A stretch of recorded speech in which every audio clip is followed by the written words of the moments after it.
Improvisation. Genius. Improvisation. Very much improvisation. Right, okay, so...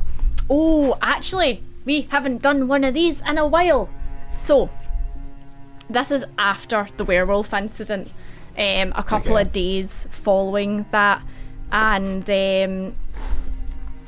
you've all went into the Screaming Mackerel and yous are settling down for the night. And Ambrose has came and gave you your kind of midnight snack. And he says, you know, anything else, lads, you wanting? Or are you heading up the stairs, heading to bed? I'll probably head to bed soon. We've got a long day tomorrow, right, fellas? Yeah, that's a good idea. Oh, what is up to tomorrow then? I think we got different stuff to do. So, I just want to get some stuff from the barracks back that I forgot, and all the fuss that happened in the past days. I couldn't get a chance to get it, so... Oh, gonna maybe go back to your own tomorrow. place of work, yeah? Yeah, That's a just good to idea, see yeah. if I can... Weren't you looking for something, Martin? You've been asking for a while for the blacksmith. What was it? Is it a bow? No, some arrows, and Oh, yeah, because my arrows could, I just had not enough left after the last fight, so maybe it would be good to stock up. Maybe there'll be extra arrows in your old stash, Yeah. huh? Yeah, maybe.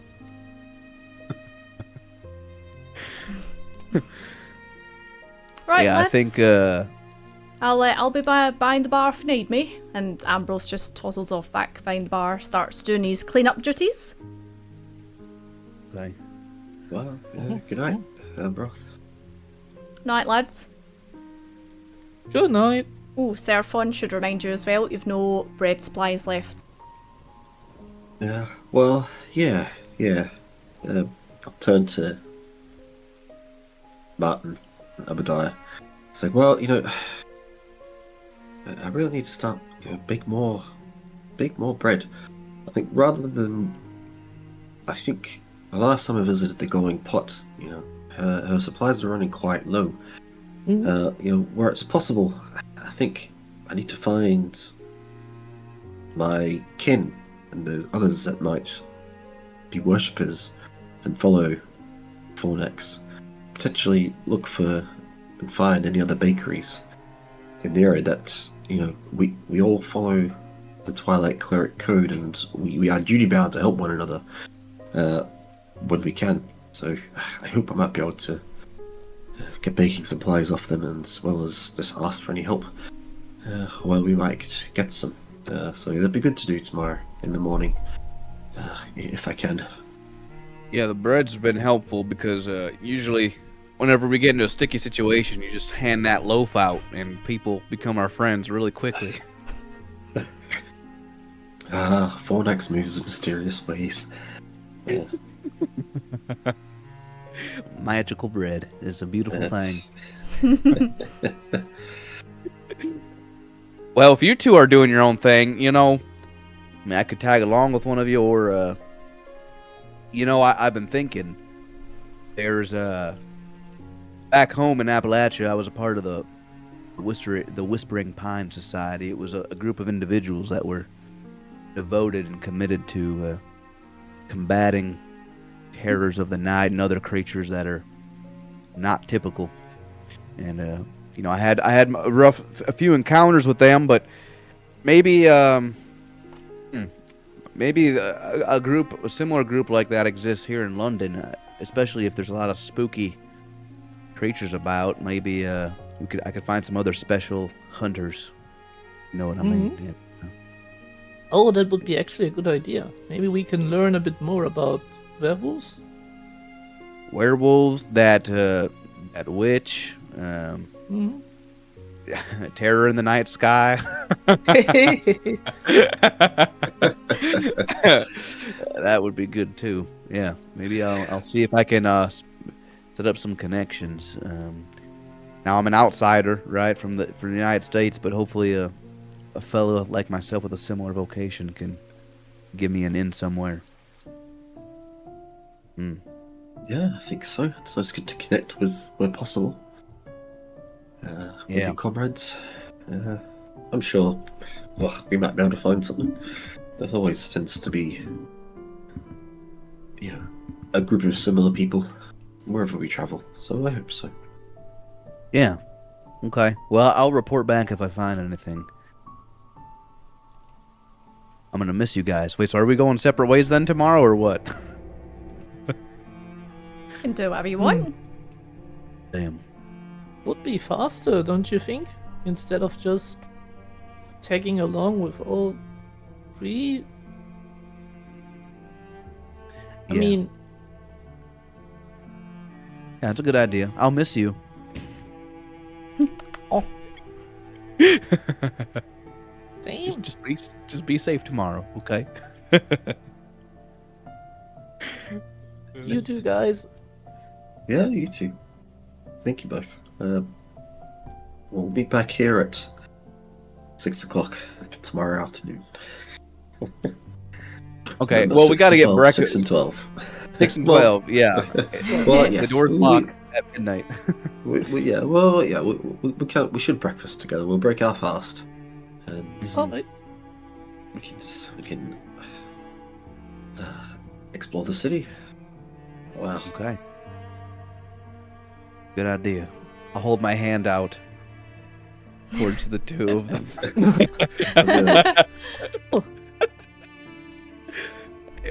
Okay. 3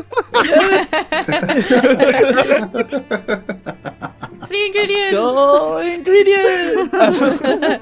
Very much. Oh man. Okay. I'll head to bed after that. Bedtime. Perfect. So yeah, you's toddling up the stairs into bed, and it's the usual arrangement. Martin, you get in there, and Daisy's already waiting for you. A wee tails wagging on the bed. Aw. Seraphon. Ambrose has tried to make your living accommodation as comfortable as possible, considering, the bed's too small for you. Like, he's gave you some extra pillows and stuff like that. He's trying his best because he knows your feet are sticking out the bottom. And Obadiah, you've requested another sheet because one has mysteriously went missing and Ambrose can't find it anywhere. And you definitely didn't steal a sheet to wrap up some dark spores in a couple of days prior. He's like, can't find the bloody sheet that was in your room. Here's a couple more. So yeah, he's all settled down to go to sleep, and I'm gonna make a roll. So, Obadiah, you settle down to sleep, and you've had a hectic couple of days between the werewolves attack. No answer still about this mysterious blood red ship. Noticing more and more children disappear, and then still no kind of like real solid answers as to why all the silvers went missing. So you're kind of tossing and turning, but eventually you drift off into sleep, and you open your eyes, and you're back sitting in your favourite chair.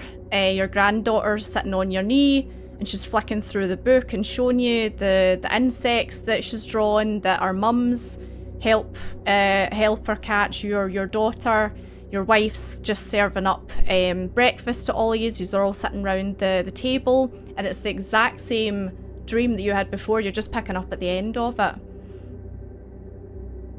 So your daughter's just came in and said, "Morning, Daddy," and she's just looking at you, a big grin on her face. Oh, good morning, daughter Abigail. I want to stand up to give her a hug. She gives you a big bear hug. Like, she's strong, this woman. So, and it kind of like, kind of wins you a little bit. And she's like, "Oh, sorry, Daddy. I keep on forgetting not to do that to you." No, I'm tough and strong. You're gonna take after me someday. If you keep you're gonna surpass my strength. I'm getting older. So. Absolutely, that's the plan, Daddy. You know what they say? A king has his reign, and then he passes it on. Yep. And then I'll look over to Soraya. She's just flicking through her book. Yeah, and be like, "You see what your daughter has been drawn? She's quite the artiste out here. She has some bugs that she's drawn." Oh yeah? Go bring it over here. Let me see it. So, granddaughter hops off her chair and kind of toddles over and takes it. And she's kind of flicking through it, and she's like, "Ma, these are mighty good." They are. You know, if Soraya, if you were able to cut these out and put them around the house, I think it would trick it would trick me and Grandma. Don't think you can cut these ones out, Daddy. Well, okay. Yeah, I guess not. Sorry, silly old me. What's for breakfast, Vivian? Oh, and my your wife kind of looks over her shoulder and she's like, "Oh, it's your favorite, Obi. It's porridge with some sausage in there."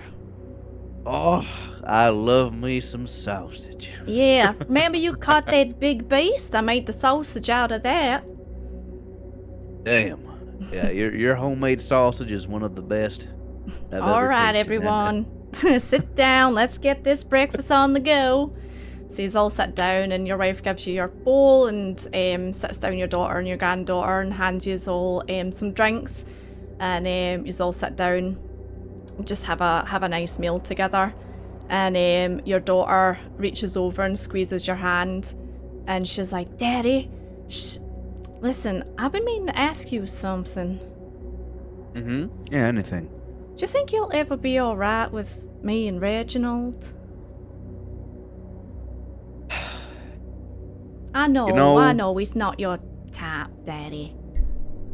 Yeah, well, you know, out here in Appalachia, we're very not trusting of outsiders, and having a fancy Londoner coming out here and you know, wedding you, and he's always busy, and I feel like he's never there for you or Soraya.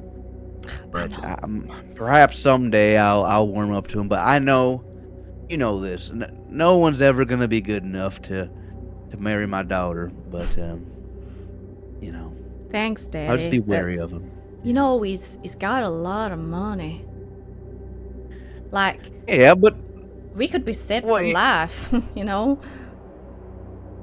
I guess you could if that's your wish, darling. But you know, me and Grandma, we're at peace with just living out here in the Appalachian Mountains and, you know, carving our own path. And it's time, you know, with your daughter now, it's time for you to carve yours. So you Yeah. always have a place here, but gotta go with where your heart calls you.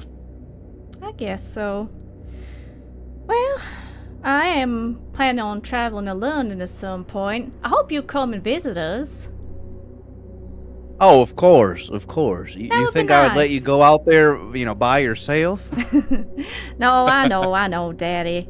But Sarai's really excited about it, aren't you, darling? And she's like stuffing her face with porridge. She's like, mm-hmm. Yeah, where is Reginald actually? It's been a while since I've seen him. I don't know if he's written to you lately. No, he said something about some gems that he was trying to get a hold of. Opals. That apparently they're beautiful, Daddy. Oh, yeah, I've not seen any of that. They're like a rainbow in a stone. Oh, that sounds like it'd catch a pretty price. So, as you are having this conversation, the weather outside takes a turn, and it starts to get darker and darker and darker. And you can feel and hear the rumbling of a distant storm rolling over the hills. And it gets closer and closer and closer until the rain's battering off the side of the window, to the point where your granddaughter gets up and kind of like runs to you for comfort. And she's like, "Granddaddy, I don't like the dark." It's okay. We'll shut in here. We'll shut ourselves in. Make sure we're safe from the storm. You don't want to get wet and sick and out, do you? So, as you're comforting your granddaughter, there's flashes of lightning that scorch across the sky and light up the entire room. And as these flashes are happening, the people inside the room are moving, and you see their faces contort into what was a happy smile and comfort from your granddaughter to looks of horror and screams. And you see a flash of a beast inside the room, and blood been flying up the wall, flying over the kitchen table. The window shatters, the thunder booms, and then you wake up in the Screaming Mackerel in a cold sweat. Yeah, that was... You can give the guys a thumbs up. Oh, they can't see me. No, they can't. Okay, yeah, Senor's back. Okay, good. We're back. So, Obadiah's just woke up. I woke up. I am terrified and gutted. Gutted. That was hard for me to go through. Yeah. Yeah, the definitely the tonal shift. That shot that kind of shocks Obadiah a little bit. So, good. Yeah. That's what I'm going for. Good.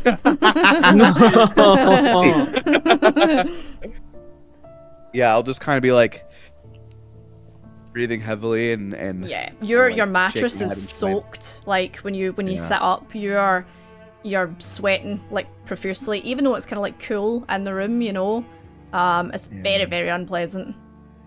Yeah.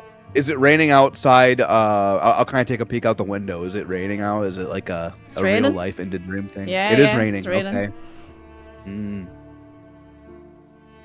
It's okay, Obi. It's okay. You'll find her. You'll find her. It'll be all right. It'll be okay. Okay, and I'll get dressed. Go Yeah. downstairs for brekkie.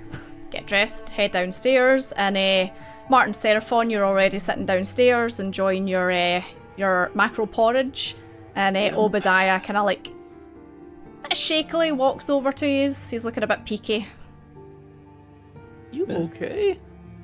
Morning, guys. Yeah, I just had a really bad nightmare again. Oh. Oh, no. I'm sorry. It's okay. I'm still haunted by, the death of my loved ones. You know, it's Yeah. this recurring dream I have of, be spending time with my wife Vivian, my daughter Abigail, and granddaughter Soraya together, and last thing I remember, I just saw a bunch of blood everywhere, screams of pain and anguish, and I couldn't do anything. It's some heavy shit, isn't it? That is heavy indeed. Friends, I'm sorry. I'm sorry to hear that. Okay, we're back to the real world now. Dreams are temporary. I can make the best out of today and do my best. That's all we can do. Yeah. You got any porridge, Ambrose? Yep. Let me just grab that for you. And he brings over a big bowl and pops it down in front of you, and he's like, enjoy. Thank you. Had a dream last night that my wife made me a delicious sausage and porridge meal. So I got me craving it this morning. Sausage and porridge. I need to try that one day. Yeah. Well, she'd make sausages from any of the game that I caught. So it was very fresh. And we had a little chicken coop too. Sometimes we'd make a little chicken sausage. Sounds It's kind of nice. tough though. Yeah. So yeah, he is. You should make a mackerel sausage. Oh, yeah, maybe. Maybe one day. And he's walking away going, So yeah, you finish your breakfast and the rest of the day is yours. It's probably about 6:30 in the morning at this point. Now, friends, before we go our separate ways, I'd like to set us upon with a prayer. If it does us all. So, all for next. About my head. Yeah. In the twilight embrace, I call upon your radiance to guide our steps through the shadows and the veils. With twilight touch, let our goodness prevail. grant us strength in dimming light, banish darkness, and bring forth the right. With each shadow, let your presence shine in twilight's domain. Your will aligns. And thank you. And so from that point forward, Ooh. I've got 8 temporary hit points for the day. Lovely. That'll be good. That'll be good. Amen. Amen. Please, some bread. Yes, bread. I must find my fellow bakers.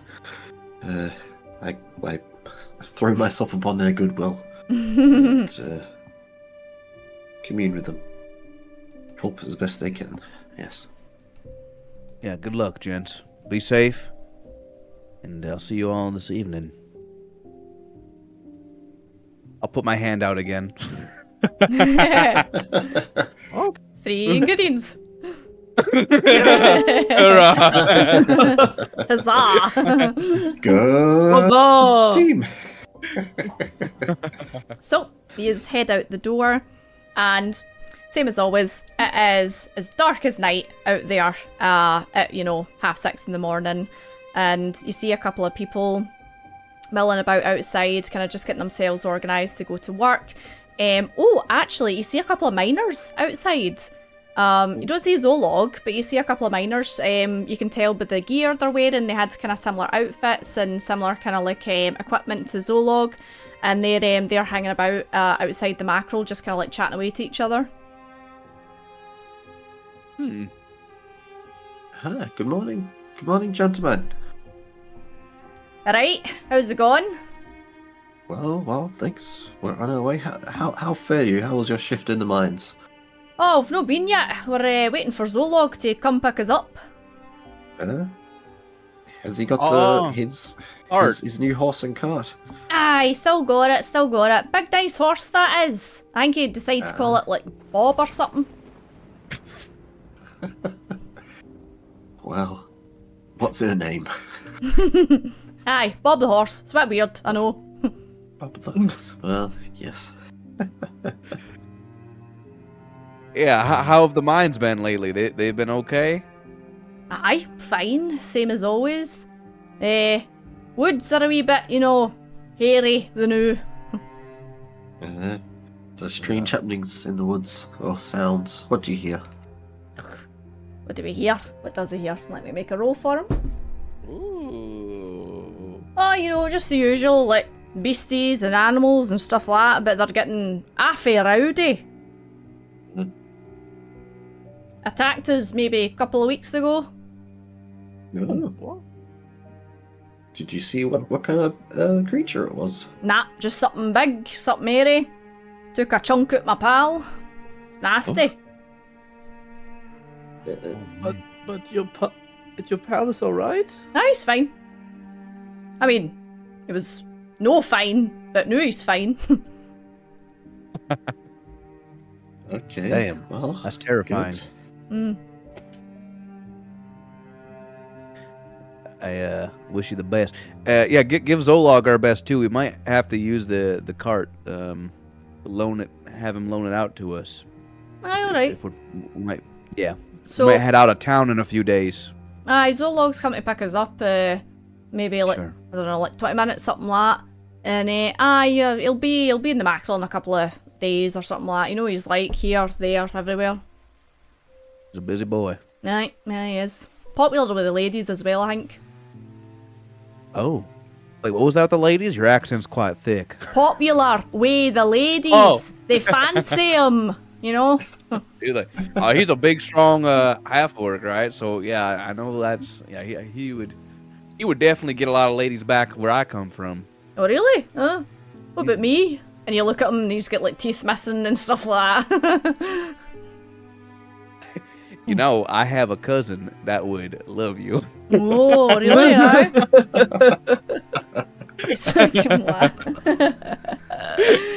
Maybe need to introduce me sometime then.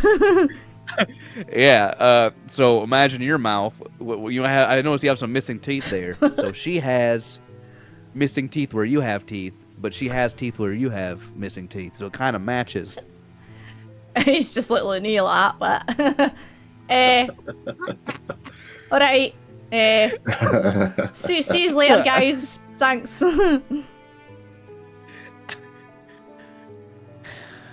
I turned to the guy and said, I don't have a cousin. I lied to him. I just wanted to make a teeth joke.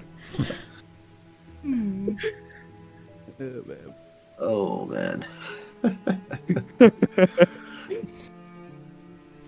So, So what's go the plan? separate ways. Who's doing Yeah. what? Now, knowing the time, first of all, it's early in the morning. Mm-hmm. It's the baker's hours. Can I, as it were, follow my nose? And can I smell any bakeries? Where are you starting from? Well, we've stepped out of the. It's just at the Screaming Mackerel, essentially. We've just kind of stepped out of there, just taking in the night air, well, the morning air, Yep. just to see what I can smell. Oh, so you can give me. I would say this would be. Probably perception. Give me perception. Let's go perception. 10. 10. So with the rain, mixing with the kind of like the grass and the mud and stuff like that, it's hard to kind of find the smell that you're familiar to. That kind of like baked bread kind of smell. You just smell the kind of like the mist of the morning more than anything. Yep, that's understandable. Well, I can't. Well, I'm sure this time of the morning they would have finished their baking. Really. Martin. Any other ideas of bakeries in the area I can visit? Far or wide, close, famous, any really. Martin, you can give me history if you want. Yes, ma'am. Probably be easier for you since you're used to the area. You've worked here for years. History. Yeah, you know of a couple of bakeries. There are maybe like 2 that you know that will be open round about this time. One of them is in the night market. So it opens up for people that are going through the night market to kind of get to their place of work during the day. And the other one is actually attached to a cathedral in Greater London. You know what? I'll show you.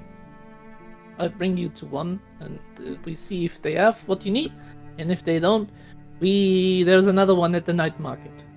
So Great. So lead the way. let's go to the. I think we go first to the one that's next to the cathedral. Maybe the cathedral would also interest you, but yeah, let's do that. Yeah, that'd be great. I mean, yeah. Oh, well, now I'm feeling left out. So Yeah, I'm just come gonna with tag us. along then. Yeah, come with us. Excellent. Okay, fine. Thank you. Okay, so you head out and you travel through Old London and then come to the kind of crossroady bit, and then you get to Greater London, and probably takes you about 2 hours-ish, so about 7:30 in the morning by this time. And Martin, if you are leading the way, you can give me survival, but at advantage since you've been here for quite a bit, just to see if you can suss out where it is exactly.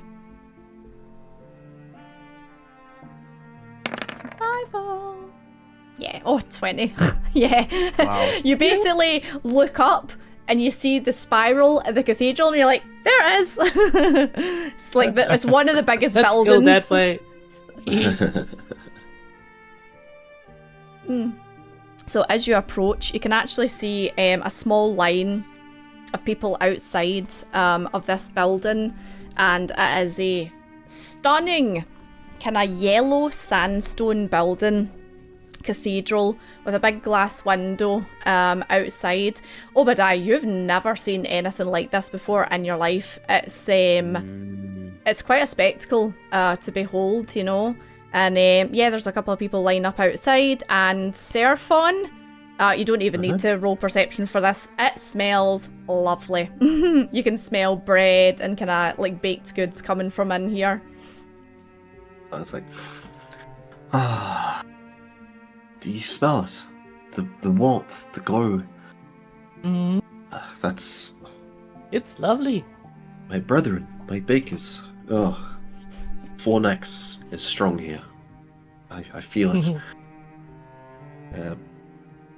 So I guess in my haste, I'll like push forward, as in our group. I guess because Martin was leading, I'll kind of push to the front and just walk along the other line, just to get to the door where the people are queuing for bread. Is that right? Yep, the door's wide open. So it just seems as if it's a wee queue of people waiting to go in for, you know, whether it's prayer or, you know, to get something to eat or something like that. And with you being in your kind of like your outfit, and you've got like your robes on, stuff like that, the people just let you pass because they just kind of look at you and think, oh well, he must work here, you know, or he must be part of the church. So yeah, they just let you past.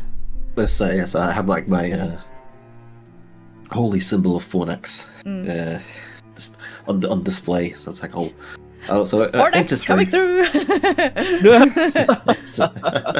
Martin, they look at you. You're selling your guard outfit, minus the badge. So you. But Obadiah, they kind of like give you a funny look when you walk past them, because they're like, you know, what's this all about? You know, man looking a bit scruffy, dead, like ferret round his neck. They don't say anything to you, but they just look at you strangely. You know, yeah, I'll feel a little uncomfortable being in it. Yeah, it's like walking to like a Catholic type of church for the first time. Yeah. A country bumpkin. I'm like, yeah, this is new for me. So I'll still give a nod to everybody. As you enter this place, considering how dark it is and how dreary it is outside, this place is illuminated very, very well inside. There's candles everywhere. There's actually a big kind of like candle chandelier on the roof. There's murals everywhere. Everything's bright and really breezy in here, well spaced out. And you see a couple of people sitting at pews, silently kind of praying. There's a couple of people sitting eating bits of bread. And then up the back, you see a big kind of table, and there seems to be a person, clericy looking, behind there, and they are just kind of like chopping up a big bit of bread. Yeah. So I turn to just Martin and Obadiah. Like, see, friends, do you feel Fornax, the embrace? This, my family bakery was nothing like the grandeur and the illumination. But at this place, you can feel the radiant energy. The bread must be wonderful from here. It must be infused so much with Fornax's love and light. So I'll just head towards, at the back there, the person you described. Yeah, so it's that elven gentleman, kind of sandy coloured, medium length hair, dressed in kind of golden robes, and elves, when they look old, you know they're a good couple of 100-year-old, and this elf is starting to get those kind of like wee crow's feet and stuff like that, so you know this is a very old elf, or you know, an older elf. And he sees you approaching, he's like, yes, welcome to the Temple of the Morning Lord. My name is Mishan. How can I help you, gentlemen? Fellow cleric, is welcome. You are most welcome here. Are you here to break morning bread? We would gladly take morning bread. Please, Mishan. Yes, I recognize you. Thank you for recognizing me. I'm you're a traveller welcome. from far from in the north of England. But yes, thank you. We'll take some bread, and if it pleases you, where possible, I'd ask you for help. Of course, I can help as much as I can. Let me break some bread for you. So he cuts off a couple of slices, hands them over, and gonna make a roll for him. Yep. I see you are a brethren of Fornax. I have not seen one of your type here in a long, long time. Yes, it's been.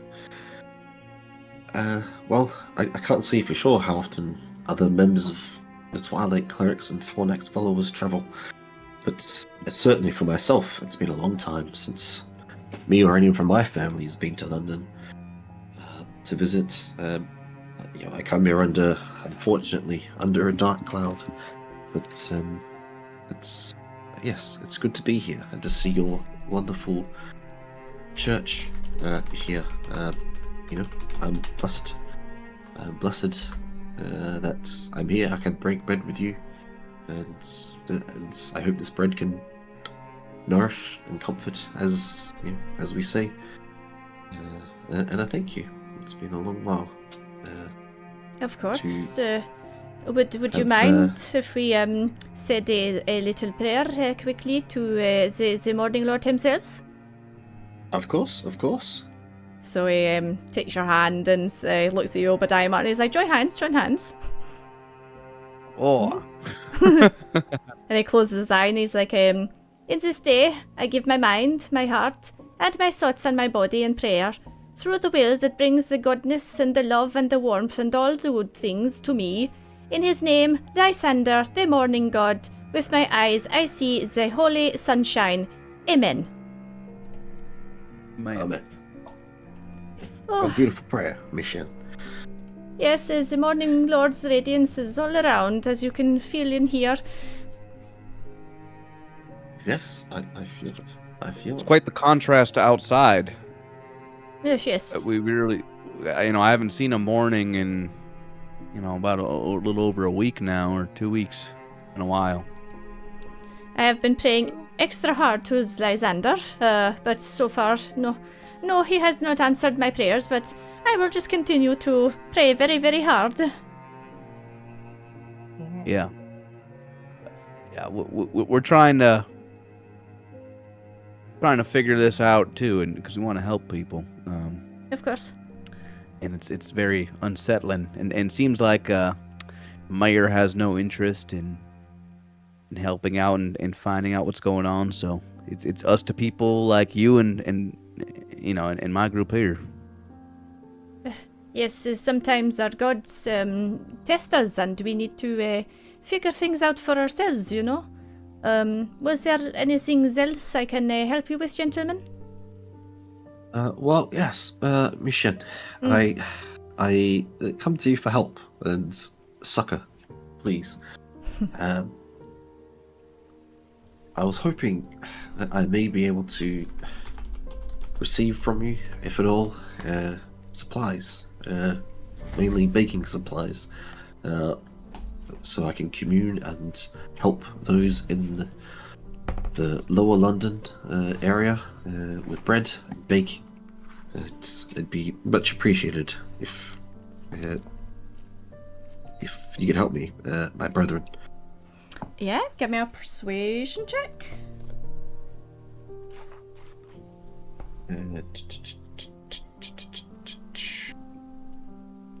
Persuasion. 9. It's not too hard. I mean, you're a holy man. He's a holy man.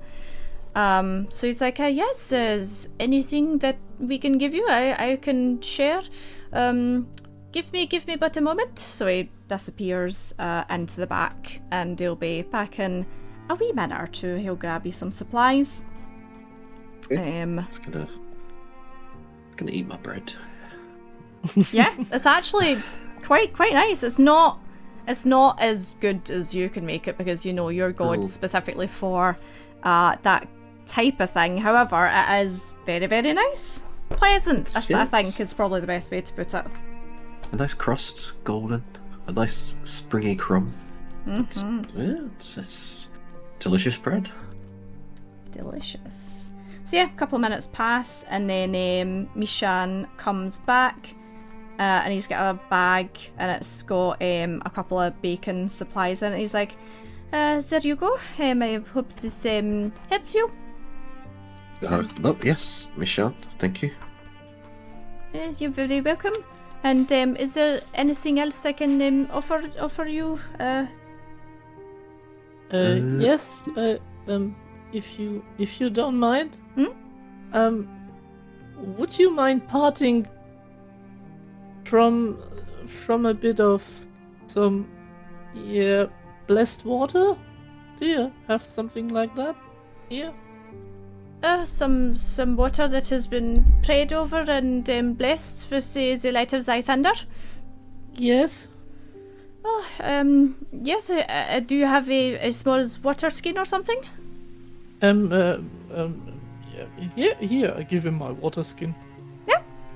So he takes it over to just like a kind of small pool, and just dips it in and fills it up, and hands it back over to you. Martin is like, oh, there you go. As this has been blessed with the light of light thunder, I've prayed over it myself, personally.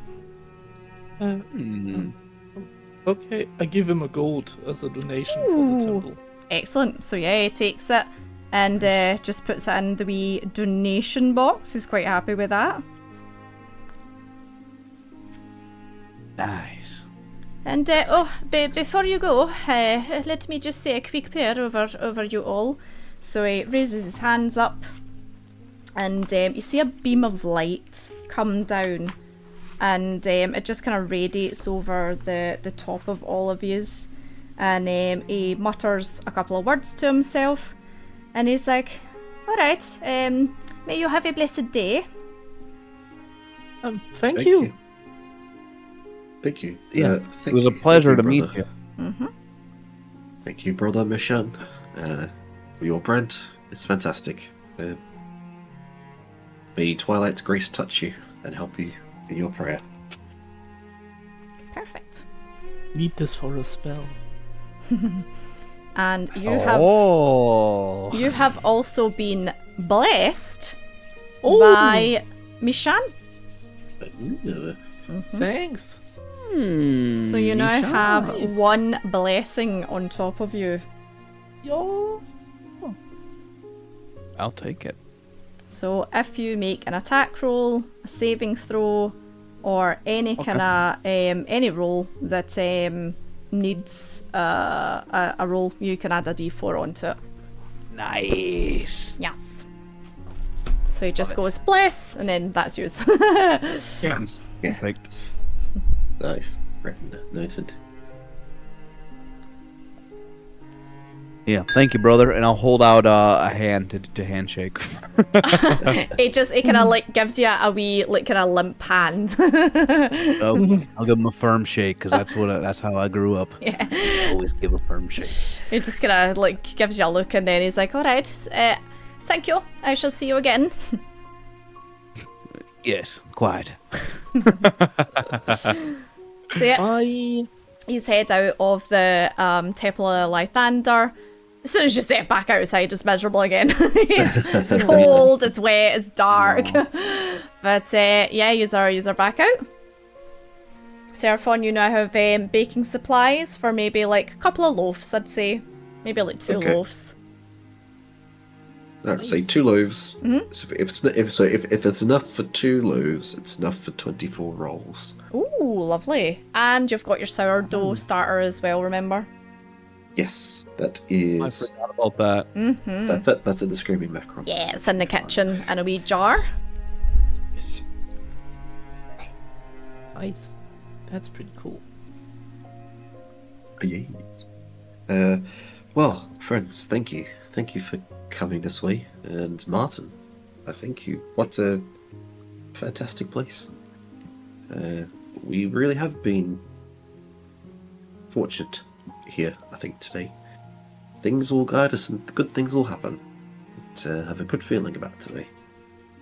Some good things besides the bad that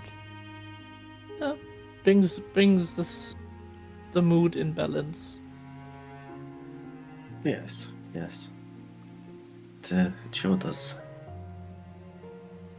Yes, balance is good. So, where do you want to go, Obadiah? Well, I still need to think about this a little bit more. I need to get an idea. I'll keep hanging with you all in the meantime, Martin. If I feel like just grabbing your stuff will be a quick stop, yeah. Hopefully. If you don't mind, sure. Yeah. Better be Do you prepared too. Do you need anything else, Seraphon? So just like count of things that I might need. Well, I've got the baking supplies enough at least for a couple of days of bread for us. Look, Sure. right now there's nothing I think I need. Thank you. Okay. Then, thank you. yeah. Let's visit the barracks, I would say. Ooh, Hey, Follow me. good idea. So, yeah, we'll follow you to the barracks. Martin, you know exactly where the barracks are. They're just kind of like on the in-between of new, like the kind of Greater London and Old London.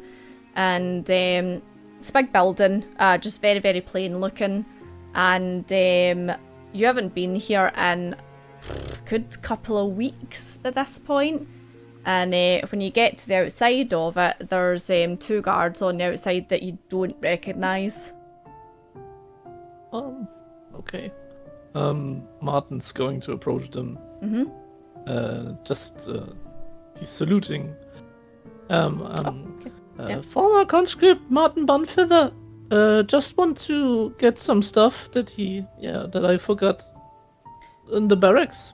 So, Yep. if it's possible to get it. They salute back to you, and sorry, were you did you leave or sorry, I never No, I was part of the Night's Watch that got yep.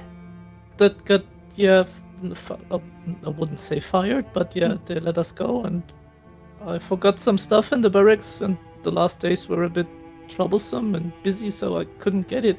So I just wanted to ask if it's possible to still get it.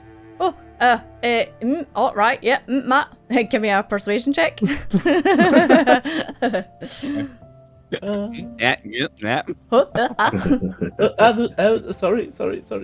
No, you're fine. Persuasion. Public order. Oh, it's a 1. I can do it again. dear. Wow, lucky. Lucky. Martin kind of goes, and then kind of like starts again. Yes, 7. So the guy's a bit confused, but he looks you over and sees that you're wearing the outfit. 7, 9. Sees you're wearing the outfit and minus the badge. And he's like, okay, those 2 as well? If it's okay. Give me a persuasion check. And problem. guidance, please. Are you gonna turn your back and show? I will, yes. Okay. gonna- Because remember, she eyes flash and you need to go. So yeah, you can guidance Martin if you want. I'll give him a D4. Why not? Excellent. Oh my god. Wow. No, guards only, sorry. Well, Martin, Oh, that's 6. It's just not make it better. Okay then. If you don't mind, guys, just give me a sec. Just give me some minutes. I will be back. Quick in a jiffy. So the guy opens the door and lets you in, and he's like, just 2 seconds, and locks the door behind him. And he's like, follow me, please. Your stuff's probably been put into storage. So Okay. takes you along the corridors, and you've been down these corridors before, so it's kind of like main office. There's a wee reception room. There's like a wee kind of like canteen area where you would like have your meals, and then it's the kind of the dorms up the back. So you go past the dorms, and then he takes the keys, unlocks this room, and it's like a cupboard, and there's just stuff been thrown in here essentially. And he's like, Oh wow. your stuff's probably in here somewhere.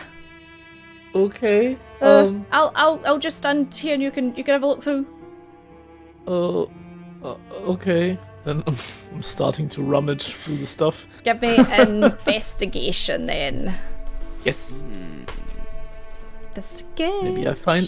Maybe I find something else. Ooh, maybe, yeah.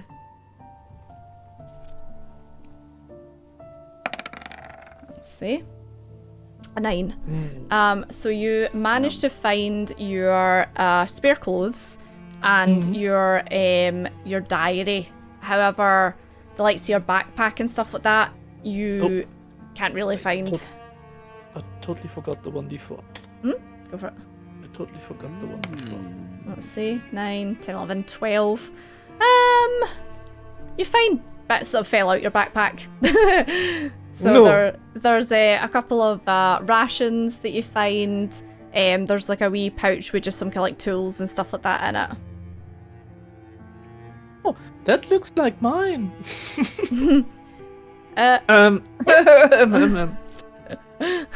You're just like, ooh, what's this? This is interesting. Yeah. So you managed to find a couple of things, some extra rations and stuff like that.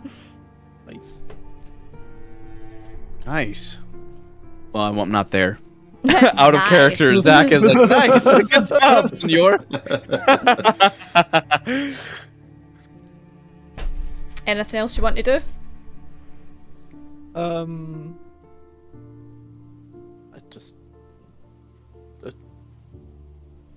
just would take a quick glance over the room. It's like, if there's anything else interesting there.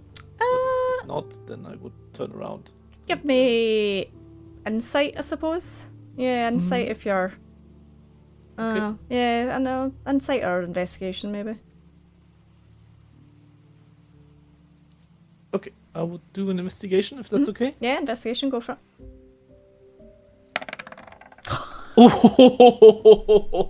Wow. Nice. Natty That's 20. tasty. That's a tasty 20. Okay, hold on. I am gonna roll some dice.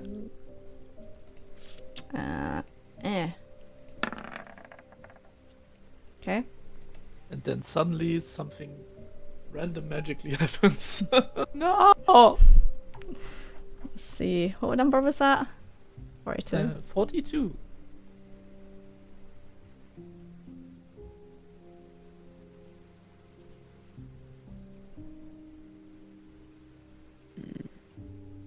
Ooh. Hold on, let me read that again. Mhm.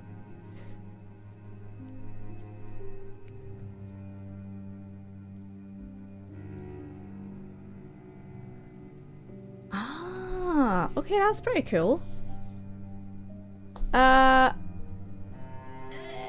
Okay, how can I use this then with this situation?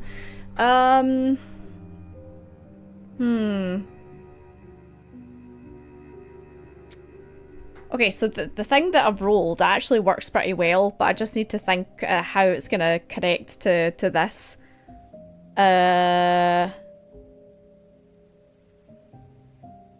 Let me think.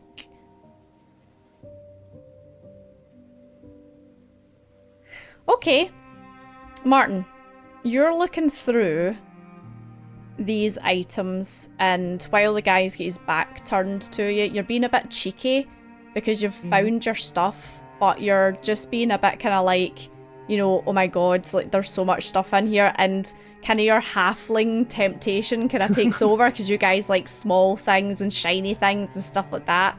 So you're need it maybe through the things that happens ahead. Who knows? Exactly. We don't need it, so. So you're rummaging through, and you find a small pouch, and you kind of give it a wee feel, and you think to yourself, that feels like a ring. So you open the bag up, and sure enough, there's a silver ring inside. Oh wow! Who puts a silver ring into a bag? I put it back into the pocket, and then I put the pocket in my bag. Okay, dokes. So you now have a silver ring. Ooh, Hmm. you little thief. Thieves! The stars it! Maybe. Okay. I don't want to stress my luck, so I think I'm just. You're not gonna push wrap it? up.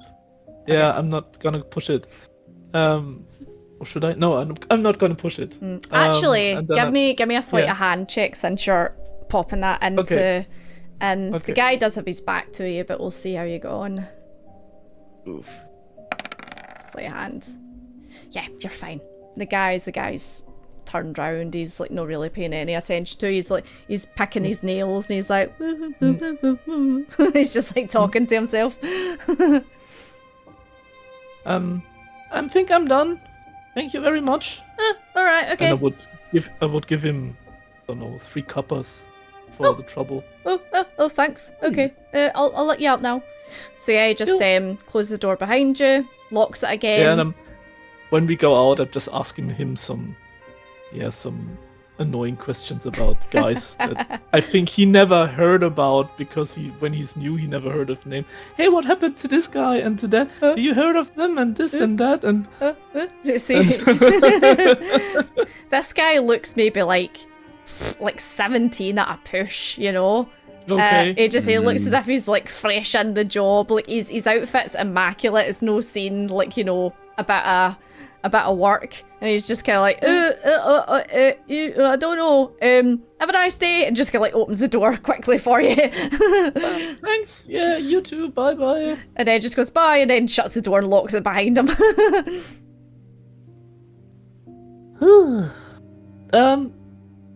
Right, guys. I got my stuff. Welcome back. You get all of your stuff back. You're good to go. Yeah. And I smile a bit cheeky. I also got some stuff, which was not mine, but yes, no one will miss it. Oh my. Well, we'll just play. yeah. What did you? Do you know what it was? What did you find? Well, you can show us later on. Yes, I think we should walk a bit. Yes. We were just playing. I never rock, paper, realized scissors. that this makes so much fun, but yeah.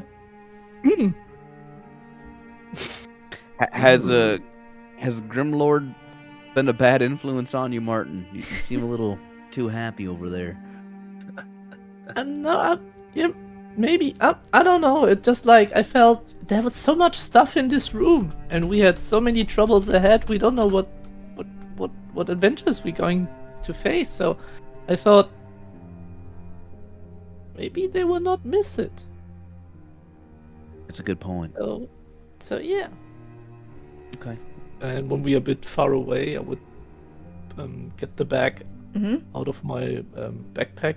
I found this bag, and there was the silver ring in it. So I Does it wonder just who look like put- Yeah. Is it just a silver ring? Is there any markings? Is it just a silver ring? I don't know. I didn't check it. I just wondered why someone puts a silver ring into a bag. So I thought that, yeah. Now it's mine. No, No, it's fine. Well, it's yours for now, because I don't want to be caught with that.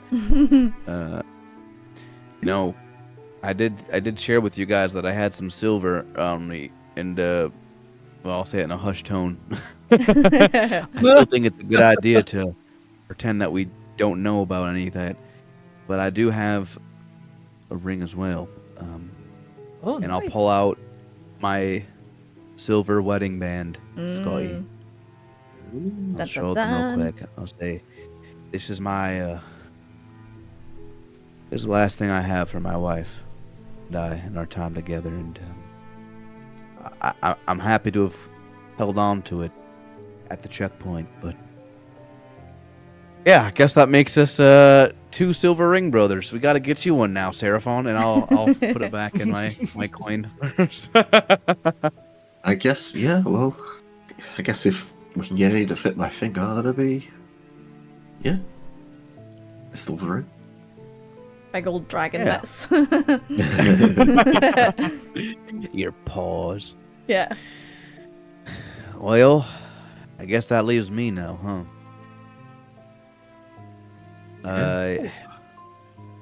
Martin, since Yes? you've been the tour guide the whole day, from my experience, back in Appalachia, Hmm?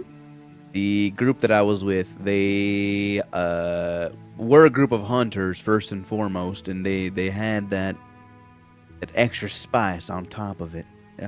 Do you know of any like Okay. hunting lodges nearby? I think that'd be a good Oh. place to start looking for the type of folks that I'm keen to meet.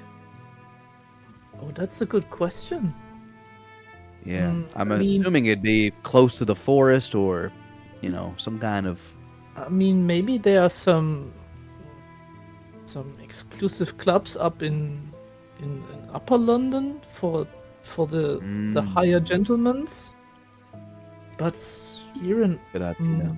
So this would Can I be make- history again. I will try. Guidance, visceral. Oh! We're out in the open. Is a good.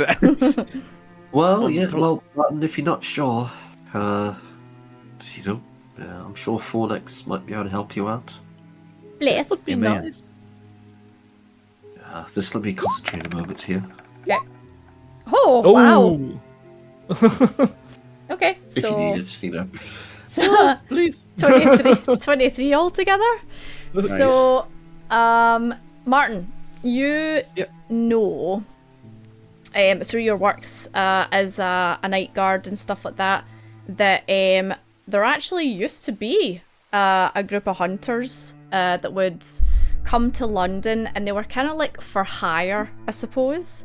They would come in, take jobs, get paid, and then leave. And it was mostly for like clearing out the Forbidden Woods, to make the travel to and from the mine a lot safer.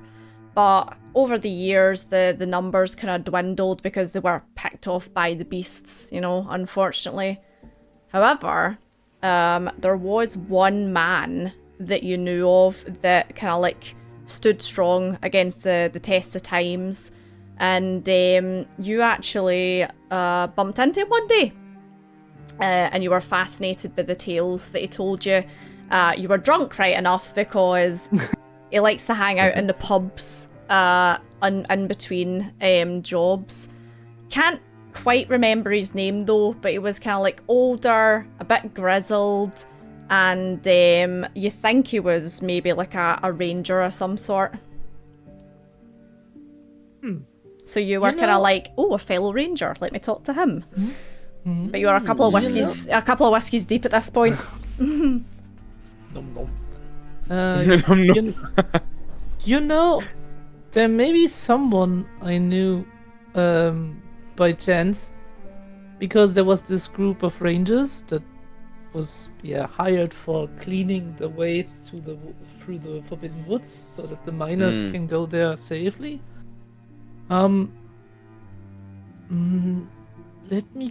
Let me just remember where I met him last time. It's been some time ago. Yeah, it sounds like a good start. That's the type of folk that I think would be a good start for sure. Can I try to remember in which? I mean, I was drunk at the time. Yeah, I'd Can say. I at least try to remember which tavern I met him? So maybe there's a chance that we could meet him there again. Possibly history again then. See if you can remember what night, try. what pub it was. 6. Ugh, you remember it was in Old London, but it was like you were on a pub crawl with like a couple of people from the guard, the Knights Guard. You were probably, this was like the 8th pub you had visited. You remember it's in Old Okay. London. Yeah, You know I what we it could was- do then? We could just do a pub crawl. ourselves in old London Yes. in hope by chance we stumble across them again. Let's do that. We didn't had some fun between all those things that happened. Yeah, why not? Yeah, We let's we do should it. Let's enjoy try and ourselves. We can have a let's- yes. yes, that's a good idea. Okay. So what you wanting to do? You wanting to head to Old London? Yeah, I'll go to old London. Okay. And, yeah, I'll see. I'll also just Martin lead the way. And you know, what are some of the popular pub spots? We'll do a crawl, get a drink or two here. Because we saved this for last, so it's kind of in the afternoon, right, DM? What time would you say it is? Yeah, so yous have been up since 6. Yous had to travel, so that took you to about like 9 o'clock. Then yous went and done a couple of things. So you're probably talking about like 12 o'clock, something like that. Okay. Nice. Yeah. Nice. That's perfect. Bar crawl time. Now we have a good 12 hours until we have to get back to Nice. Oh, this is gonna be fun. Where do we get to? Oh, pubs. Right. So Martin, you know there are 4 pubs in Old London, and one of them is the Screaming Mackerel. The other 3 are called, I'm just gonna write down the names as well. So the first one is called the Thirsty Soul. Oh, I like that. Yeah. So the Thirsty Soul. Mm-hmm. And then the second one is called the Boar's Head. Okay. Boar's Head. And then the third one that is not the Screaming Mackerel is called I've got a random tavern name generator. Nice. Yeah. That's pretty the cool. way. Oh, that's pretty cool actually. The last one's called the Black Raven. Whoa. Yeah. So Very Are they O-esque. all like far away from each other? Or? well, considering you've done a pub crawl, they're within stumbling distance of each other, shall we say. Alright. So they're not too far apart. They're maybe like a 15-20 minute walk away from each other. So let's start at the Thirsty Soul and then we ending at the Screaming Mackerel. Thirsty Soul. Yeah. Okay. And then Sounds good. Goin. So Martin, let's just get a survival check to see if you remember exactly where this place is. Mhm. Oh.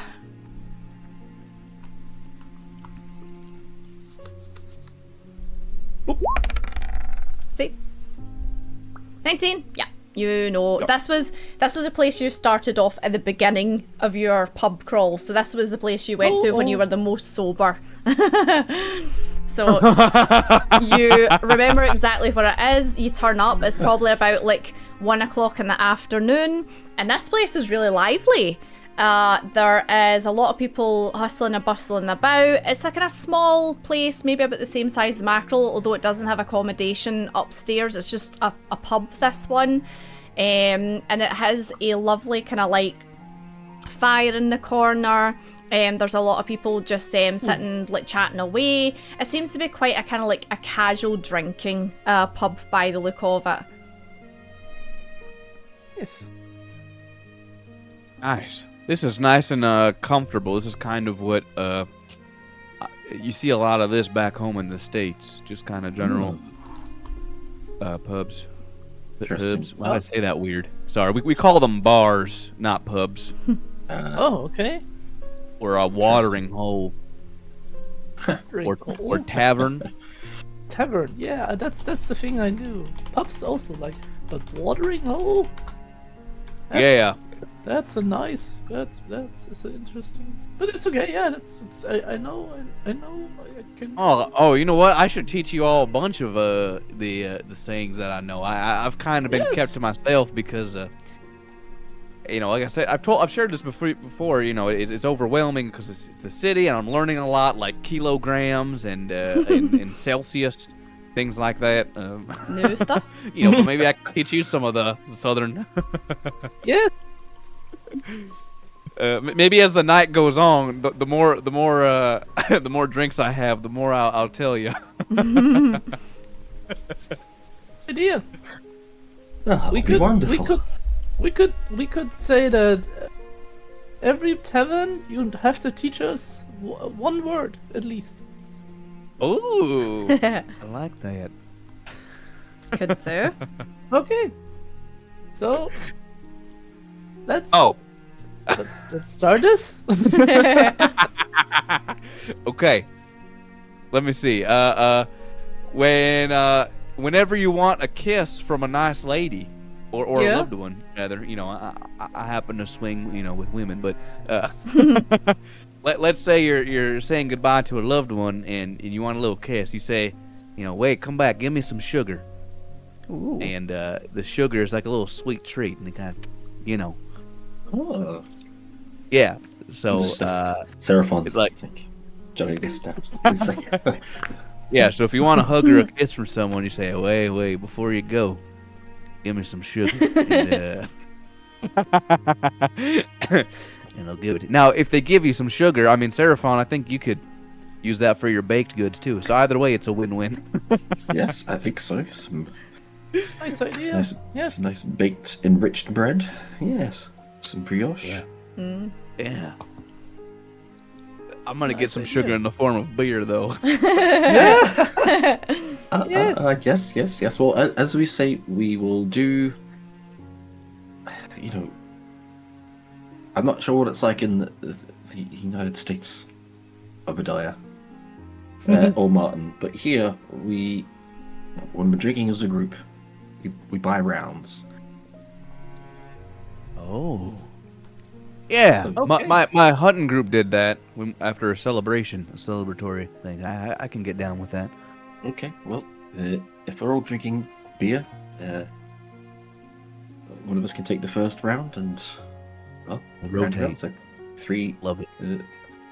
three. Let- Good. Yeah, let's do it. Let's find a seat. Let's get drinking. And then I walk, So yeah, the I walk to seat I and walk to the bar. Yeah.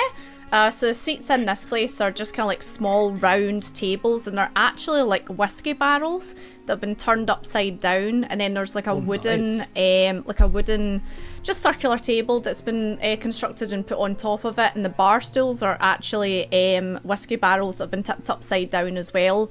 And you go up to the bar, and the bar's this kind of like dark maple kind of wooden bar. And there's all these kind of like really small glasses behind the bar, all lined up, and in front of the bar as well.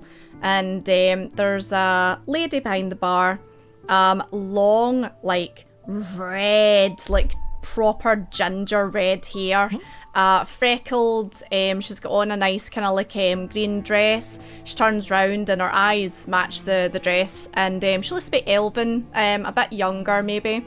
And she's like, welcome to the Thirsty Souls. How can I help you? 3 beers, please. Beer? Oh, you'll not get beer in here. This is a whiskey bar. Then 3 whiskeys, please. 3 whiskeys. Mom? No problem. Yes. What vintage can I ask? Oh god, now it gets complicated. Guys! Come over here! Martin, yes, Martin.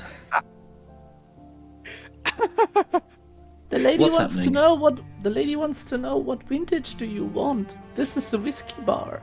I totally forgot that. Whiskey, firewater. Oh, it's been a some whiskey time. drinker, I see.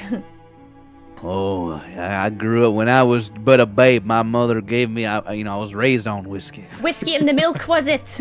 For your teeth. Whiskey in the milk. Yep. Yeah, my mother was the same. Right, well, I better ask you then. What vintage are you after? Well, what do you have available? Oh, we've got some right old ones, or we've got some new kegs that just came in, like a cherry maple kind of number. Ooh, you know what? Yeah, let's start off with something nice and fresh. You know, a fresh start to this bar crawl. Let's do that cherry maple. Barkle.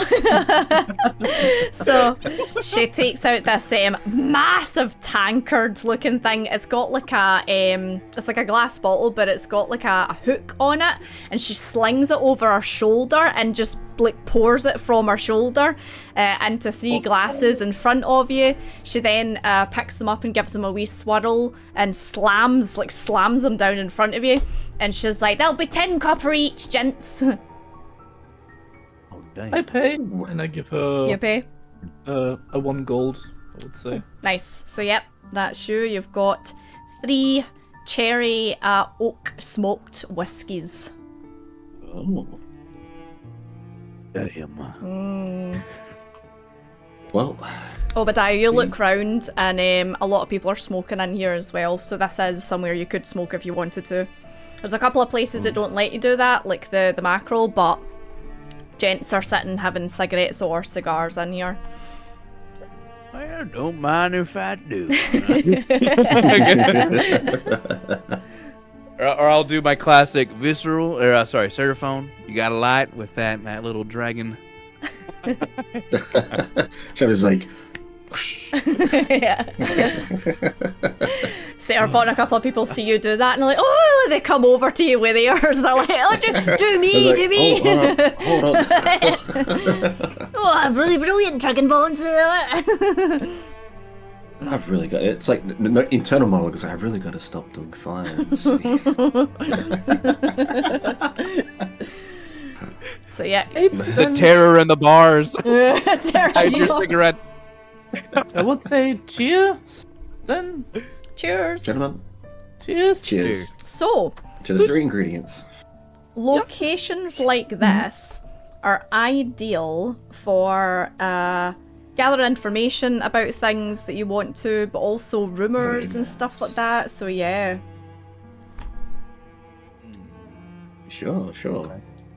Now remember, Well, some first of rumors all- are true and some are bollocks.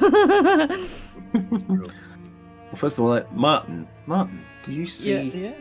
this hunter gentleman? Is he here now? I know it's the middle of the day. Mhm. It's I take a look around if I can see him. Perception, please. Sea Ranger. Anyone seen a ranger?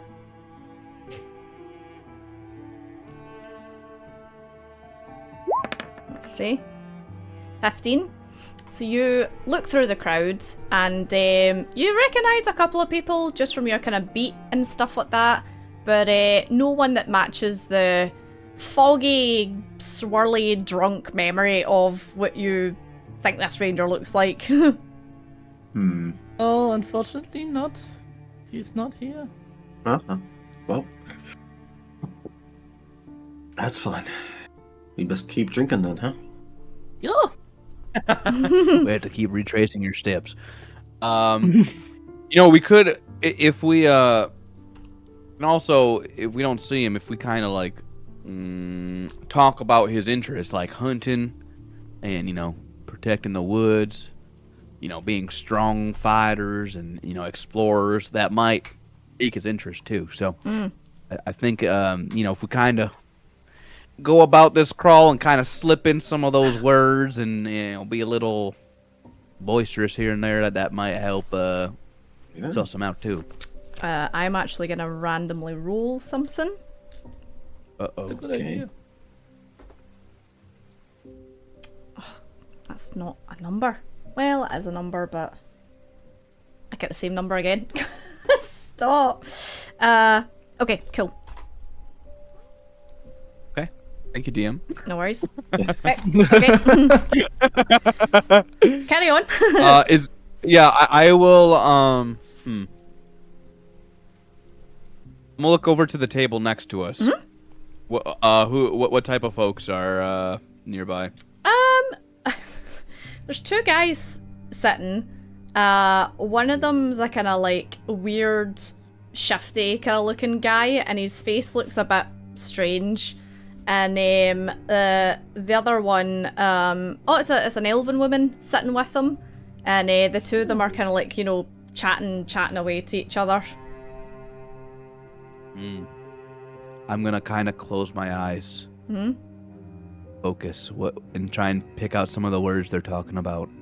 Oh, so you're listening in. I'll listen in. You're gonna listen in, so to see if you can hear any rumors, maybe. Yeah.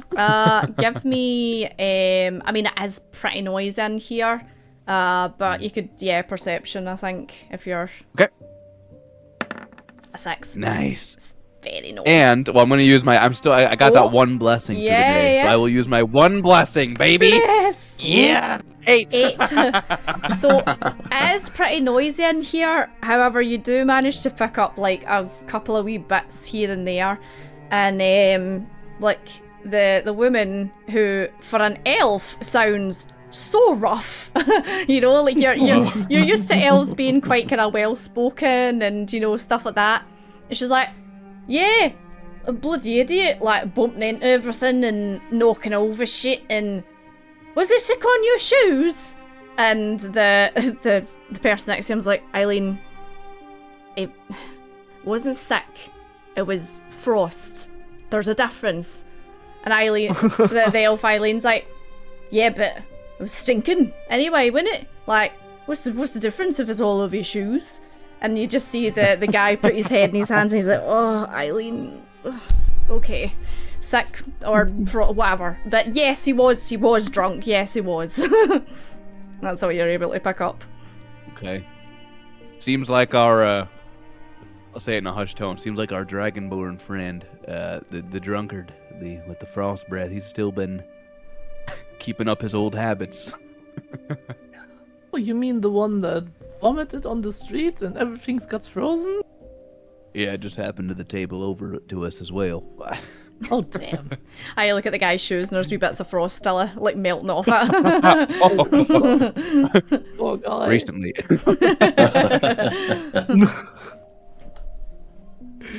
Yeah, I think we might have to fix his laugh up. I don't know. This might be a sign from Fornax, perhaps.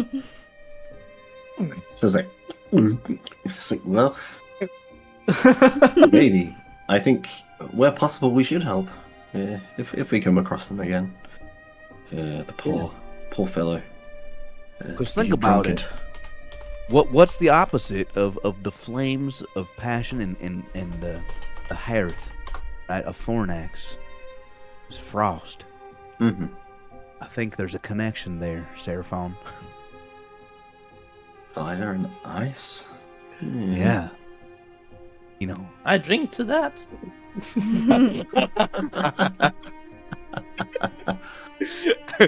Okay, I'll get the next round. Next round's on me. I'll get. Yeah, so Get a refill. are you gonna back up to the bar? Yeah. Yeah, yeah. Okay. We downed ours pretty fast. Next round's on me. I'll toss you a gold for our round. Okay, dokies. So yeah, the girl. Are you just wanting the same one again? Yeah. Yeah, we'll Yep. we'll do the same one. Same again. So I'll be 10. What do you call it? 10 copper each. Okay, beautiful. Yep. 30. Yeah. All right. Okay. Perfect. So yeah, she gives you another one over and head back over to the table. And place is still lively. You've only been in maybe like an hour, but it's still jumping. Oh. Where are all these people coming from? It's very lively in here. Wow, must be the day for it. You think to yourself, Yeah, this well, I mean- maybe the weekend, maybe people are off. Yeah. Yeah, Wow, yeah. and I mean, I'm glad people are still enjoying themselves because all the shit that's going on. It's good that people can still unwind. Mm-hmm. I know back home there wasn't much to do for fun other than drinking as well.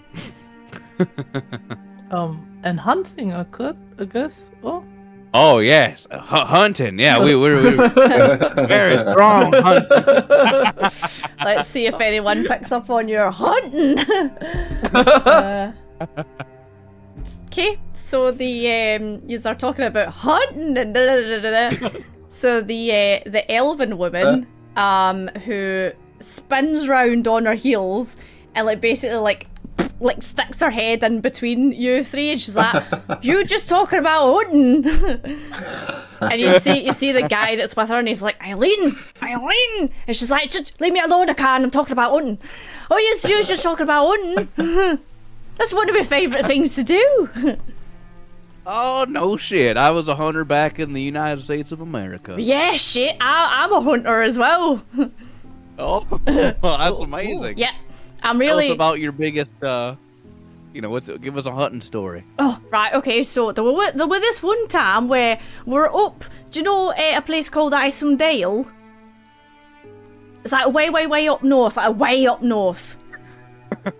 Oh. I don't know, Hazel, but Really? probably not. Obadiah probably is. Alright, so it's basically this like Arctic tundra. It's not very nice up there, but the one time I went up there with, you see him over there? And she points over, and you can give me a perception check if you want.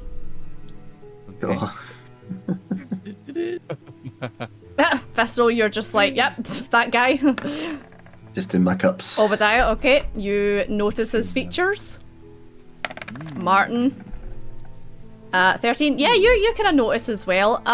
He appears to be more human looking, but definitely Yuan-ti.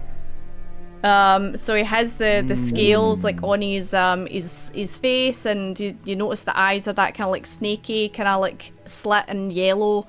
No tail, however, just kind of like snake-like features. And she's like that. "His name's Khan, and he's one of my best friends. But him and I went all the way up the bloody north there in Iceland Dale to hunt down this bloody, I don't know, like a witch or something. And there was this fucking bastard of a cleric that's with it." Oh, and she looks at you as her phone. She's like, "Nothing against clerics, I just didn't like this one." And I had to go to this cave, and there was like a big thing inside it, and it was a fucking undead frost giant. And it came out, and it was like, and it fucking smashed the little cleric to bits. It was all over the place. And yeah, I killed it. And Akan's like, "Eileen, hold your boss. You killed it?" And Eileen's like, "Yeah, I did." And he's like, "That with my help?" And she's like, No, me. I killed it.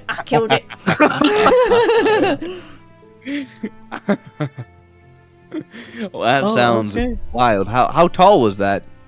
Frost giants, I've heard, are quite tall. Oh, that was just 2-3 times the size of a building.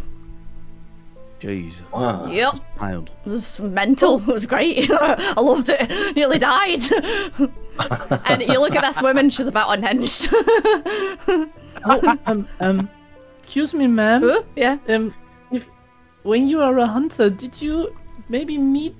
I try to describe the guy I'm looking for to her as best as possible with my So you give me... drunken memory. You give me a performance to see how well you describe, and then I'm going to make a roll for her. Hmm? Eileen is my character in Iceland Dale. Oh, nice. Yeah, so you rolled a 4, and Eileen's intelligence is +4, so... Well, she rolled a nat 20, so... Oh. So she's like, I take it you were drinking, yeah? Yeah, a lot. Yeah, I think I mean, I've not really, like, hung out with him, but I've heard legend of him. He seems like a pretty cool guy. He's, like, a really kind of famous ranger.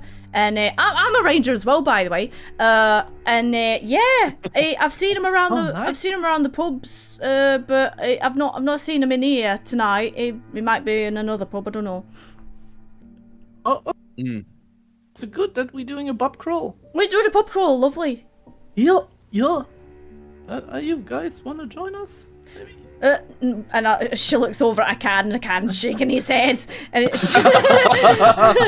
and she's like, "Oh, I would, but fucking Snaky Boy over there is not having it. He's in a bad mood. I got us in a fight earlier." It's fine. Fight? Yep. Are you okay? man. You're not hurt, are you? You look at her, and she's got a black eye. Up. Yeah, I'm fine. Well, good. What happened?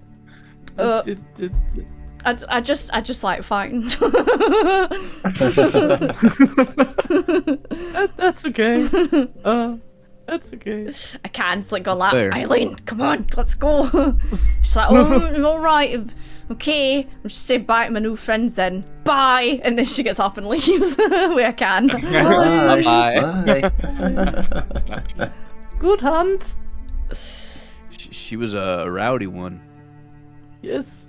Yeah. She's as mad as a box of frogs. But she know the guy we're looking for, so that was good. So Yeah, in the that's next good. bar maybe we find him.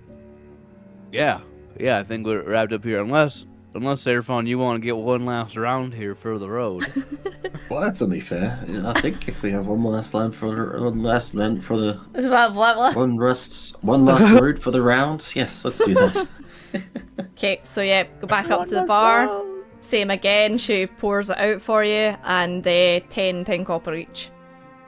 Yeah, 30 copper. There we are. Yeah, thank you. Nice. And I will say, at this point, all yous make me a constitution saving throw. Yous are 3 whiskies deep. Yeah. Oh, Visceral, you're not a drinker. Okay, Obadiah, you're okay. Martin, you're okay. Obadiah, Seraphon, you're sharing his slurry roars. Uh-oh. You've got a wee bit of a more red glow to your face than you normally do. Friends, we are merry. It's a great day. We're merry. We're having a great time. I love you. Seraphon's like, give me some sugar. Yes. give me some sugar. Okay, I'll give him a kiss on the cheek. The whole bar explodes. They're like, "Hey!" I'm too small. The lassie behind the bar's like, get a fucking room.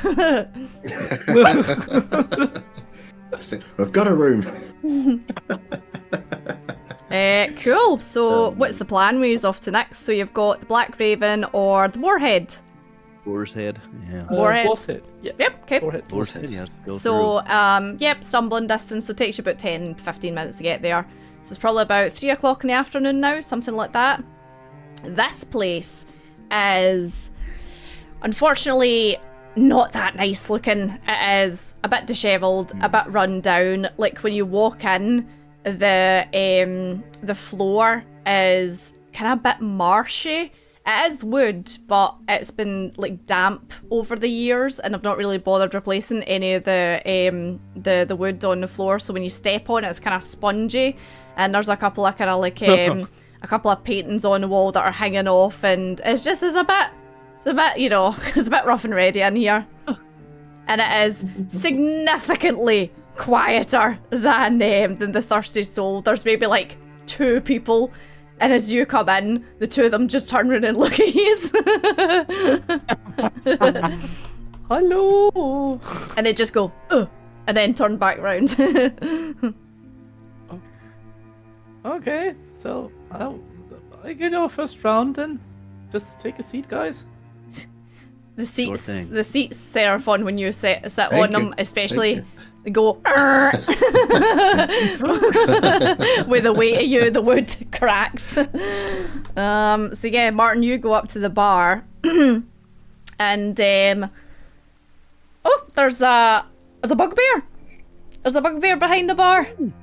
And big bugbear, and he's got like a wee white apron on over his uniform, and he turns around and he's like, "Hello, little one, how can I help you?"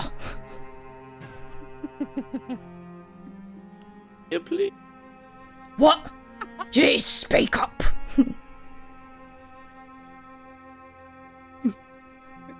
He's just staring at you, Martin.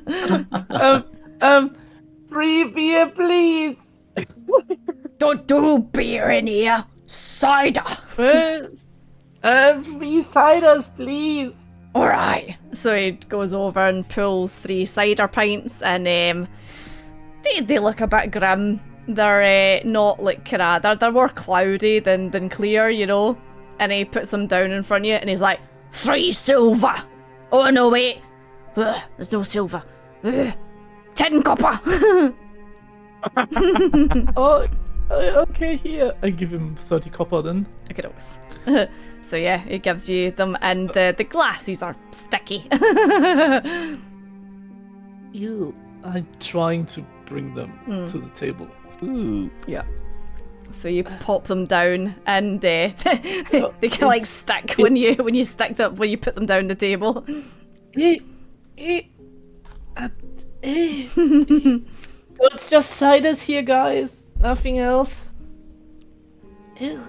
And there's Okay.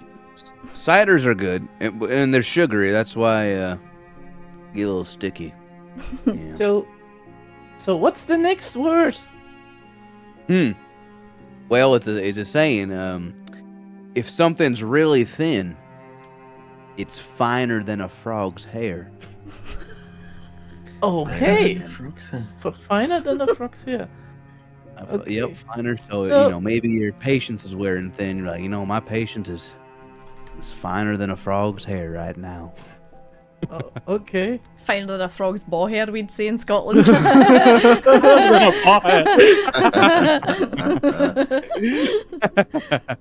So, and I took 1 pint of cider and this here. So yeah, give me some sugar. Give me some sugar. And it's kind of sickly sweet. This cider, it's crudely made. I'd probably say. Wow, this Not makes a artisanal. bunch. Yeah, if we drink too much of this will probably get us a little sick. Mm, Yeah, Damn. yeah. Anyway. Cheers. Cheers. Cheers. yes. Oh, that is Yeah, sweet. there's only there's only 2 people here. You said it's kind of There's dead. 2 people, yeah. Damn. I don't think that we're gonna find him in here. Yeah, unless we Really could wait a empty. few minutes to finish our drink and yeah. You just drink. Damn. But then we'll go hunting later, of course. Hunting? Hunting. Let's see. That's right, hunting. A hunter must hunt. Is anyone interested in hunting in here? Guy turns round and looks at you and goes, "Shut up! Be too loud!" Sorry. Too quiet here. I mean, okay, sorry. Yeah, this place I would not come back to unless I was really, really, Skint. inebriated. Yeah. Oh man. Bugbear, do you have any snacks? No!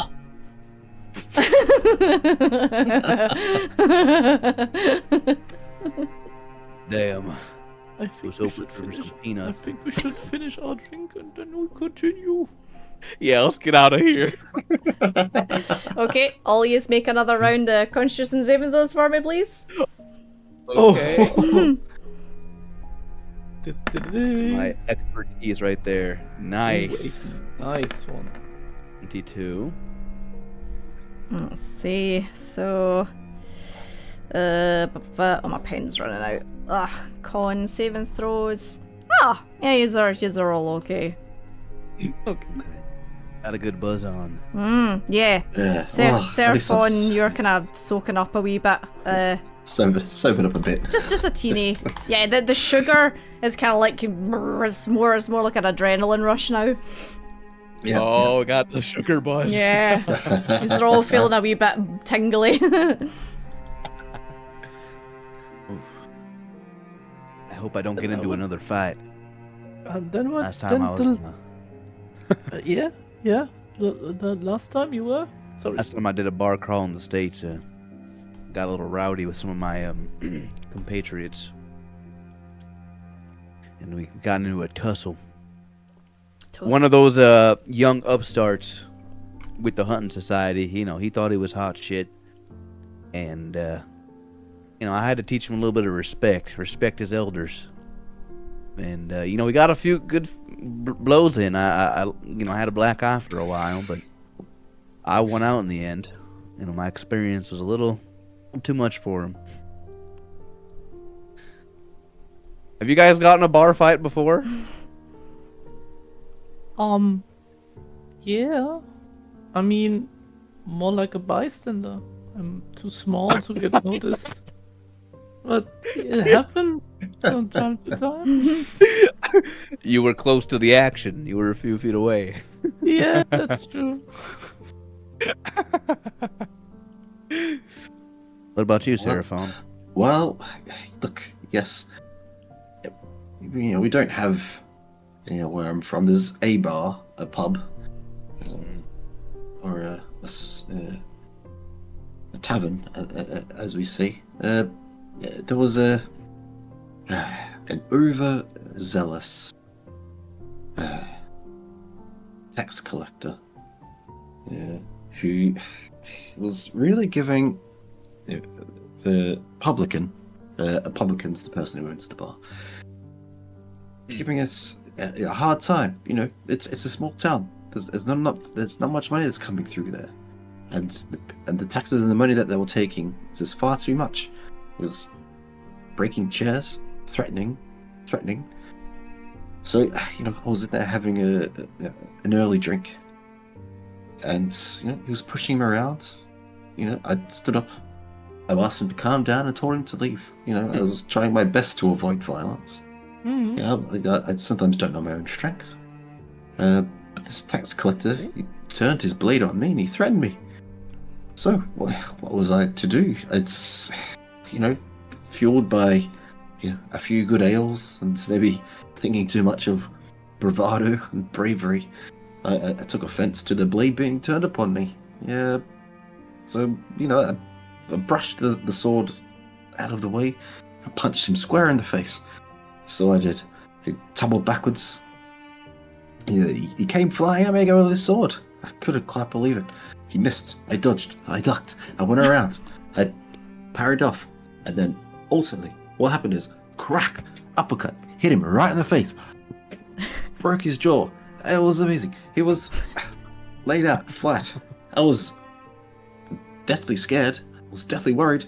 Because, yes, he was, overzealous tax collectors, it wasn't being nice, but still, I hurt this fellow. So I did, spend a little bit of time. I healed him up a little bit, and kicked his ass and sent him on his way. But since then he's been fine since then. Since he comes down for his, annual collections. So yeah, you can never be too careful. Also standing up for the community. That's all I was doing. But nothing brave. That was kind of you to heal him after you beat his ass. Well, the first one's free, as we say. That's nice. I try to remember that with the first one is free. That's good. That's a good saying. Yeah. So, I'll have to use that one next time we get into a tussle. and I'll have to remember that things can be sometimes finer than a frog's hair.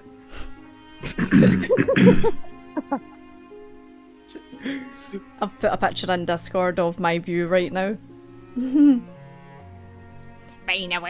Oh,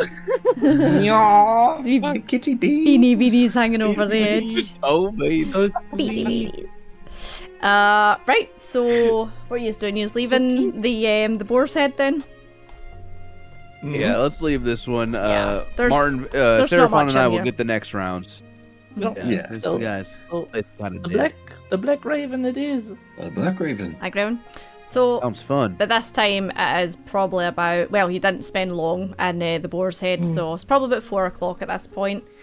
And Black Raven is a small kind of building, same kind of idea as the first one. You're at the Thirsty Soul. Painted black from head to toe, and outside there is a wood-carved raven hanging from the sign that says the Black Raven. As you go inside, quite a nice wee pub actually. Nicely decorated. Everything is painted black, would you believe? And as you walk round, patrons in here are all kind of like, by the looks of it, working class looking. And yeah, it's quite kind of medium busy, I'd say. It's dinner time, so a couple of people are eating, a couple of people are drinking. And yeah, seems like a nice wee pub. Ooh, they serve food here. What types of food do I see? So there is a chalkboard up, and it says food. Nice. So there is blood sausage, there is bread and cheese, and there is cabbage soup. That's your 3 choices. Sounds good. Last saying, boys. Okay, when you want to do something, you say, I'm like fixing to. So, I'm fixing to get some cabbage soup. You know, as in I want to get some of that. Or, you know, if Seraphon wants to make his bread, he's like, oh, I'm fixing to make up a batch of sourdough, you know. Fixin'. Or fixins could also be food, like, you know, all the fixins. You know, when you get a big old plate, you got a big plate of all the fixins. Oh, okay. And I think I'm fixing to the blood sausage, the cheese and bread, and some cabbage soup. Oh, treating yourself. That's good. You want to do the whole batch. Martin, you are. I think I'll just have some cheese and bread. Martin's like a black hole for food, honestly. Yes. I don't know where he puts it all. The whole walking and talking and drinking Hungry makes me apple. hungry. I mean, No. you've been drinking for a bit now, so yeah, you're probably hungry. Yeah. So, Yeah. I don't know where you put it, Martin. You must have hollow legs. I got some good. How the doctor said that last time. Some good body chemistry. I don't know. I didn't understand it. What he meant. It's like I can digest it good. I think that was the plain message he wanted to tell me. Oh, well, that Good sounds good. digestion. Yeah, I will say, warn you guys, cabbage kind of makes me a little gassy. So Oh, that's okay. I'll try. Yeah, I feel like we're kind of past the friendship point where, you know, I feel comfortable farting in front of you guys. I hope you feel the same way, too. My dad always said, when it must got out, let it out. Yeah. Okay, I'll order some cabbage soup. And, So yep, you go. I'll get the next round of beers or something. Yeah, so you go up to the bar, and the bar's a big black painted bit of wood, and there's a dark-skinned tiefling behind the bar, purple, and when they turn round, they've got long, kind of like deep purple hair and deep purple eyes. And looking at them, it's kind of hard to discern whether they're male or female, you know? They're that kind of like androgynous kind of looking way. And they're like, hi, how can I help? Hello. I'll get around 3 drinks. What are you known for at the Black Raven? Oh, here. Our specialities, dark beer. Stouts. Ooh, Do you know what a stout is?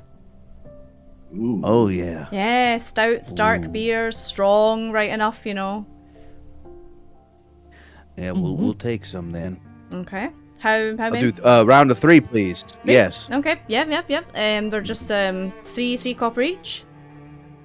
Ooh, that's a good price. So when it comes to you, it's in a kind of like a small glass, so it's not large. And because, you know, they are so strong, you understand why they're served in kind of smaller, you know, smaller measures. It's a higher ABV percentage. Yep. It's a 10 to 12%. Maybe like a 14. It's a big one. Any Okay, food? You want anything? Anything to eat? Oh, yes, yes. I want the cabbage, Cabbage soup? Yep. the bread and the cheese, Yep, bread and cheese, yeah. and the sausage, please. Ah, want everything? Yeah, okay. So they Yeah, take a note of that. And I'll just get a nice cabbage. And, you know, I'll get bread and cheese as well. Why not? Let's go splurge. Okay, yeah. Cabbage and cheese fruit. Yeah. What about yourself? Oh, Dragonborn. Wow, that's amazing. I haven't seen a Dragonborn in years. I'll be getting that a lot recently. Thank you. No, not many around here.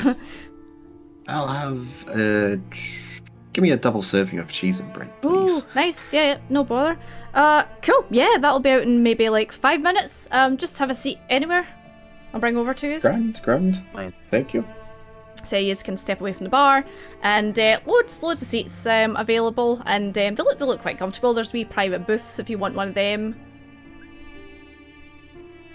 I'll take a... You want a private booth, gentlemen, or do we want a more public table? Yeah, well, maybe something a bit more public. We can see what's going on Yeah. all around Let's get us, exposed. especially seeing as we are deliberately talking loudly about hunting. So yeah, there's one right bang smack in the middle of this place. Amazing. Yes. Square table. There's 4 seats, but you guys can sit down 3 of them, and then if someone wants to take the seat away or whatever, there's another seat there. And there's actually salt and pepper on the table, which is something that you guys have not seen in any other place before. No even the screaming mackerel is salt and pepper on the table. Oh wow, I pretty much like this place. That's amazing. This is the best So- accommodations we've had. Yeah, so our hunt is over now.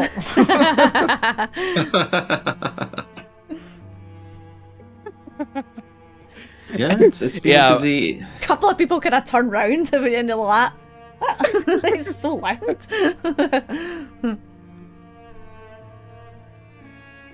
Yeah, Seraphon, you really hunted that stupid greedy beast earlier, you know, with that that uppercut.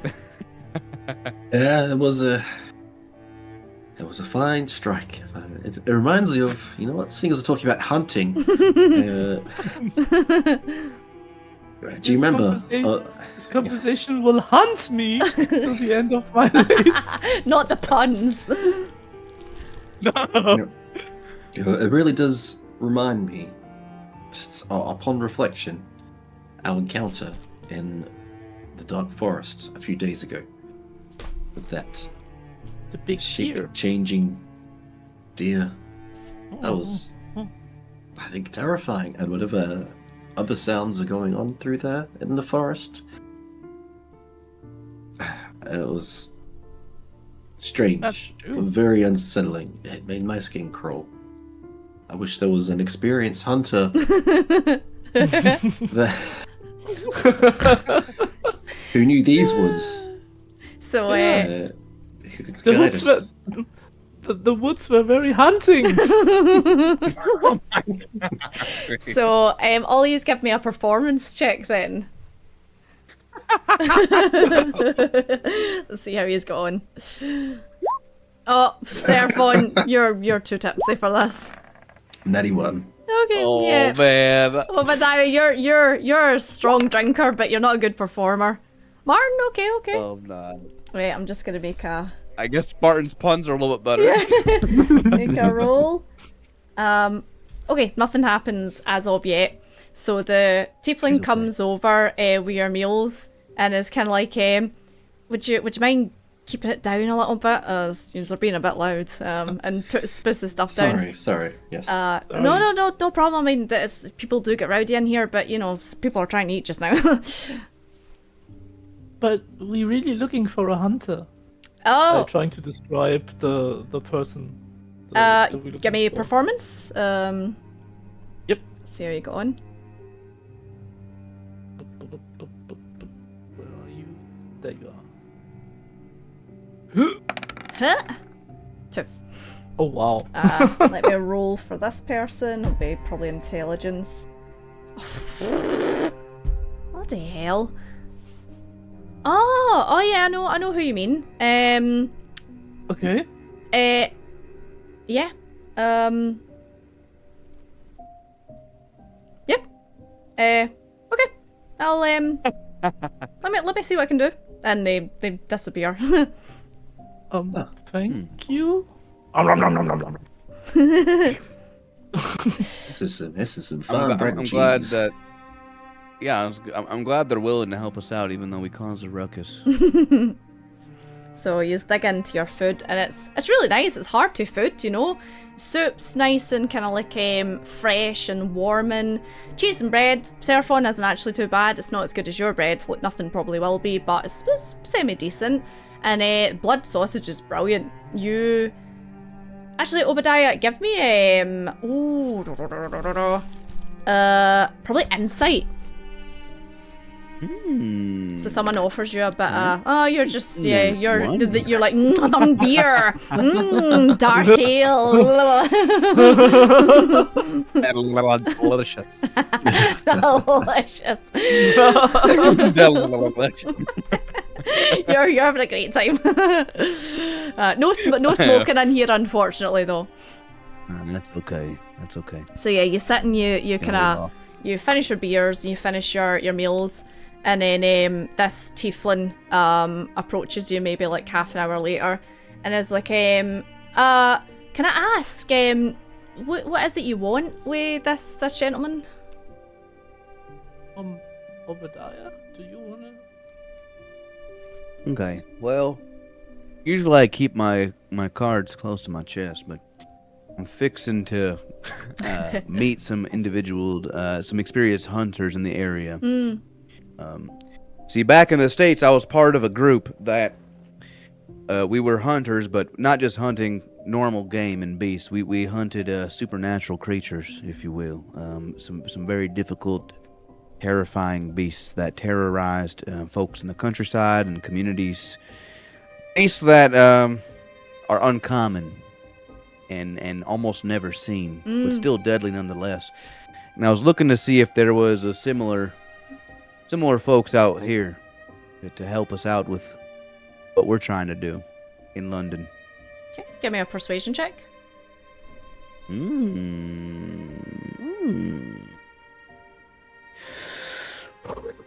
Deep breath.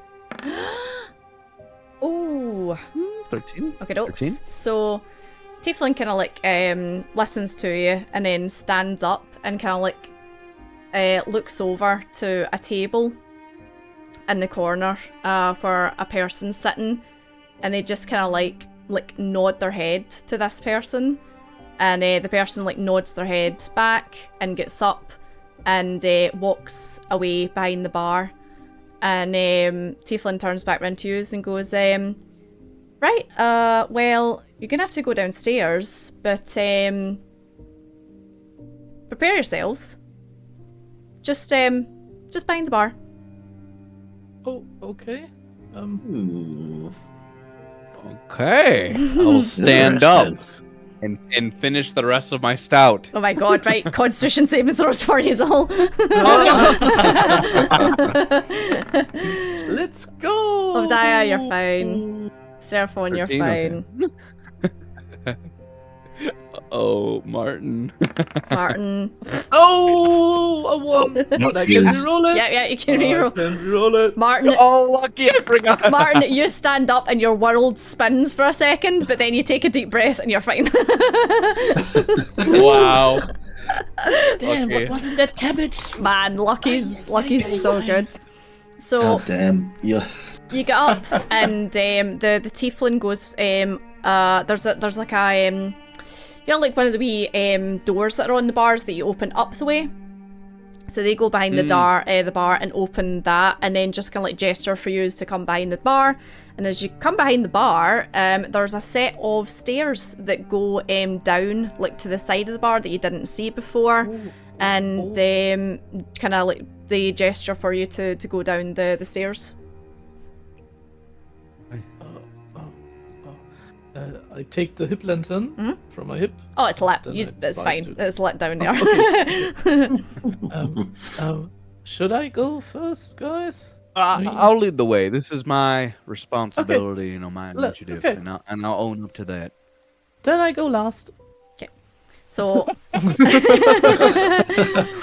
Oh, come on. That's fine. I mean, I can cover your back, I guess. if anything happens. Of course, yeah. So, Obadiah, you Go. head down the stairs, and it's a wee corridor that you come down to. And you go down the corridor, and at the other end of the corridor is a door. And we're going to do my puzzle, because I'm doing my puzzle. Interesting. What's up with the little red button? Is that the bell, or is that a... Hold on. Yeah, DM, is the red button like a picture, or is it like actual? It's a red? bell. Yeah, it's a bell. Yeah. That's the bell. Yeah, okay. that's the bell. Yeah. So it's like a buzzer Maybe- kind of thing, Okay. Yeah. Belt to press, right. Maybe we need to press the buzzer when we align the pictures. Maybe. Yeah, this looks like. Look at these slots at the bottom. Ooh. Mm, This one This- looks scary. yeah. But yeah, that's strange. A moth, is it? On the lady's Moth lips? on the mouth. Why someone puts a moth on his lips? Isn't that disgusting? That's not sanitary. I think it's symbology. Martin. Although, Oh, okay. I don't know what. Just like walk over and press the button. Does that do anything? Yeah, you walk Two- over, yeah. you press the button, and you hear a bell. Nothing happens. Ah. Hello, this is editing YouTube video, Scotty, and I thought this puzzle was going to be pretty straightforward. Turns out it wasn't.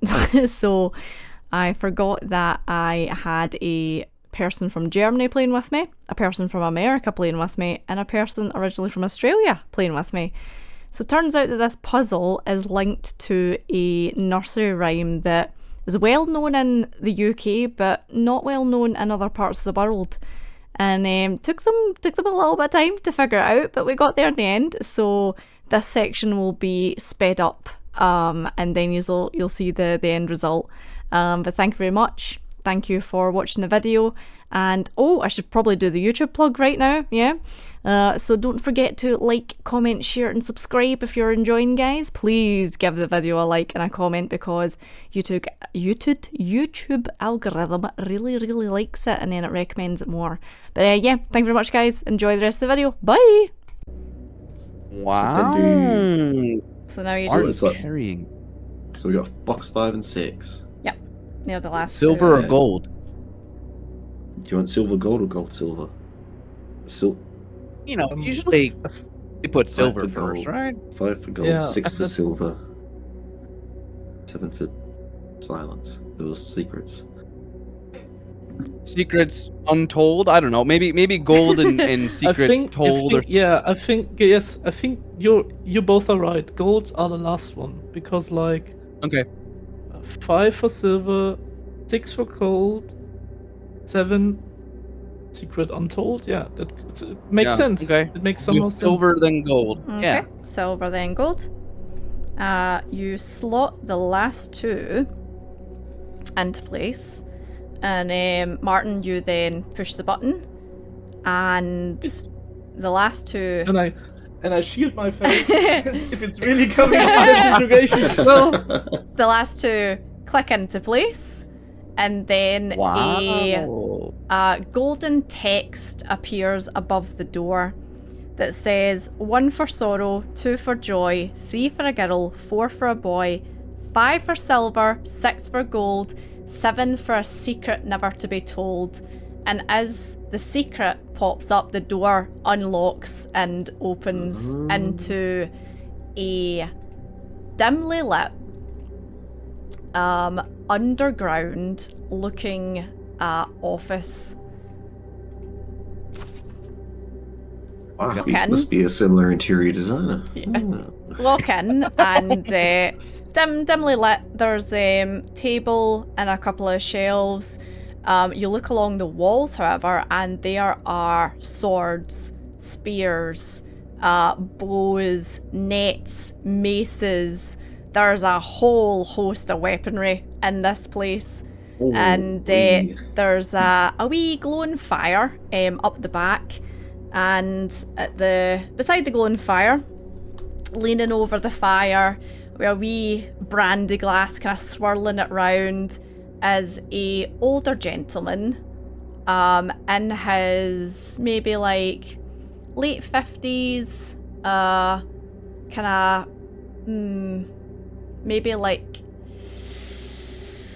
ooh, let me think, kind of steely grey kind of coloured to his skin, white hair, kind of like short and tousled, and white eyebrows, and he's wearing like a black outfit that looks as if it's made of all leather, and it's kind of tattered and a bit kind of torn at the base. Big boots on, like boots that look as if they've seen some shit, probably have shit on them. And he's got a massive scythe on his back, like huge. At his side, it looks as if he's got straps, and attached to those straps are daggers and throwing knives. This guy looks kitted. Just kitted out. Yeah, and he's got a big ass hat on as well. Kind of like a cowboy hat, but more kind of pointy. And he takes a big final glug of his drink and looks round. He's like, well, look what the cat dragged in. Didn't think you're gonna figure out that door puzzle of mine. You know, you could just have a doorbell. Where's fun in a doorbell? Let's see people struggle. Look, Obadiah, he speaks the way like you. He has the same weird accent. I mean, the same Well, unknown shit. accent. So he hears you, Obadiah, like, well, shit.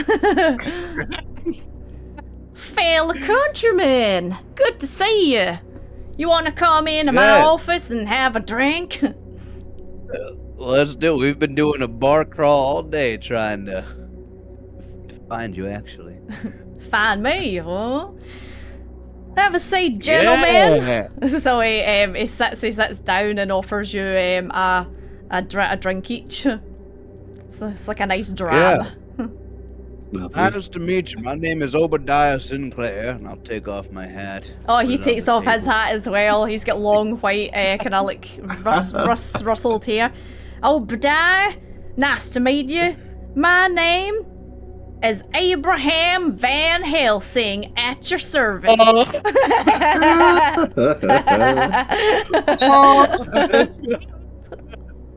Dr. Oh, my. Abraham, sorry, Van Helsing. I forgot the doctor there. I've had a few. Damn. Nice to meet you, Dr. Van Helsing. Yeah. My cohorts, would you like to introduce yourselves to the doctor? Actually, Obadiah, give me a history check. Yeah. Let's see if that racks the brain. You've read King. books about this guy.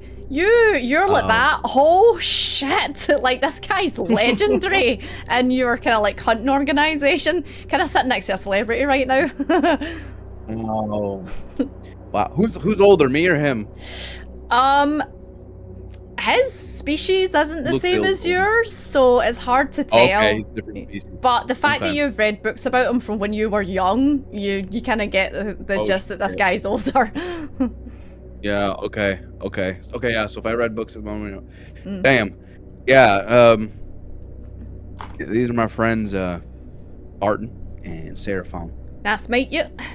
Pleased to meet you, Mr. meet you. Dr. Helsing. Oh, just It's call a- me Abraham. It's fine. Abraham's fine. Okay, Abraham. Sorry. You know, Mr. Abraham, this is a very interesting moment for me because I was trying to look for someone similar to you. I didn't know I'd talk to the Van Helsing himself because back in the States, I was part of a group called the Whispering Pine Society, and we were a group of hunters that modeled after people such as yourself. And we No kind of used your shit. works and writings to help hunt some things back in Appalachia. You're part of the Whispering Pine Society? I know all about you boys. Trained some of them Oh. years back. Oh, it must have been before I was involved, Oh, absolutely. you're just a whippersnapper compared to me. Whippersnapper's a good word. I've been trying to teach these boys some of our lingo from back home. So yeah, you, he has. He has. so what you boys doing in London then? Well, as you know, Right. shit's been pretty bad out here. Mm-hmm. All Yeah, these I mean, werewolves and stuff popping up everywhere. yeah, and the that red ship, La Sangre La Rouge, that's just no good. That's a good cause for all of this. He's got a wee So, spitting pot anyway. next to him. He's like, ding. Oh, let's go. like a tobacco spitting pot. Whole program. Yep. So that's why we were trying to search for someone because I know back home the Whispering Pines, you know, they were well equipped to handle, you know, monsters and supernatural beings. So that's why we're trying to find something similar, a London branch, if you will. Lo and behold, I lay his eyes on the great, famous Van Helsing himself. Incredible. Well, I've been here for a couple of weeks now. I got a letter, you see, from one of my associates here. Might have met them tiefling up the stairs. Saying there's some weird goings on, so I thought, well, bit. Oh, that's the drink in me. Well, Van Helsing, better get your butt down to London and see what's happening. And, gosh darn it, loads of shit's happening here. Endless nights, and I mean, I've dealt with curses and cursed devils and beasts before, but I'll be damned if I can figure out what's going on here. Yeah. Well, we three are on the case. We're trying to figure it out for ourselves. Damn. You came up with anything? I turn over to Martin or Seraphon. Well, I don't know, have we? well, look, we spoke to the mayor a few days ago, and He's an asshole. yes, he certainly is. A good friend Martin, he really doesn't like the mayor. It cost him his job, besides other things, and he's clearly lying about what's going on with. You might have heard about the missing children as well, Abraham. Terrible shame, that. Yes, it is. Look, we think it's all connected somehow, and we've been put onto a special case by the proprietress of the Red Dragon, the Domino House, Mahjong house that you might know of. She's asked us to investigate. Look, we've been into the woods, as mentioned. We've had werewolves attack us. We've been bitten. We've slayed werewolves. Martin, you might have seen as well a few nights ago the red flashing coming from the ship that's docked. Mighty concerning, that ship. Yeah, and as well as combined with silver being confiscated. It's awfully strange, and the mayor's conspicuous silence. Well, the only thing I can say is I've seen some werebeasts around here. I was down in Old London a couple of nights ago, and a couple of them sprung up from dogs. Had to take them out. Do you know, boys, how to deal with werewolves? No. Hit just them until hit they are them. dead. Yes, that's what we did. We hit them until they were dead. But besides that, no. If you could tell us more, that would be. I mean, there's better ways of dealing with that, but you gotta hit them with some silver. It hits them real hard. They don't like that silver. Okay.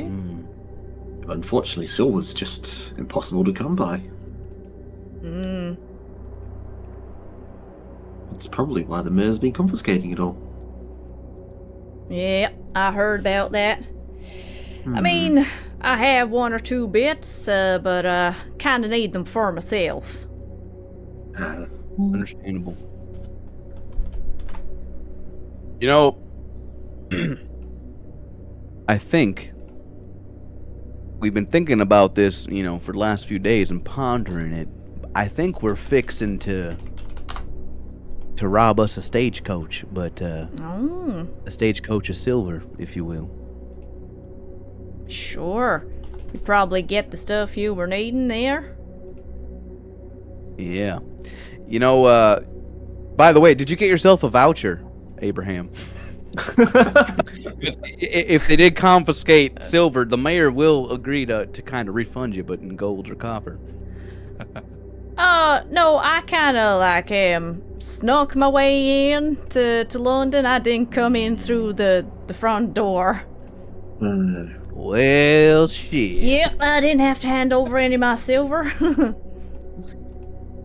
Where were you staying previously? You said you recently came to London. What were you doing before? I was in France, hunting some vampires. What? Vampires. They exist, do they?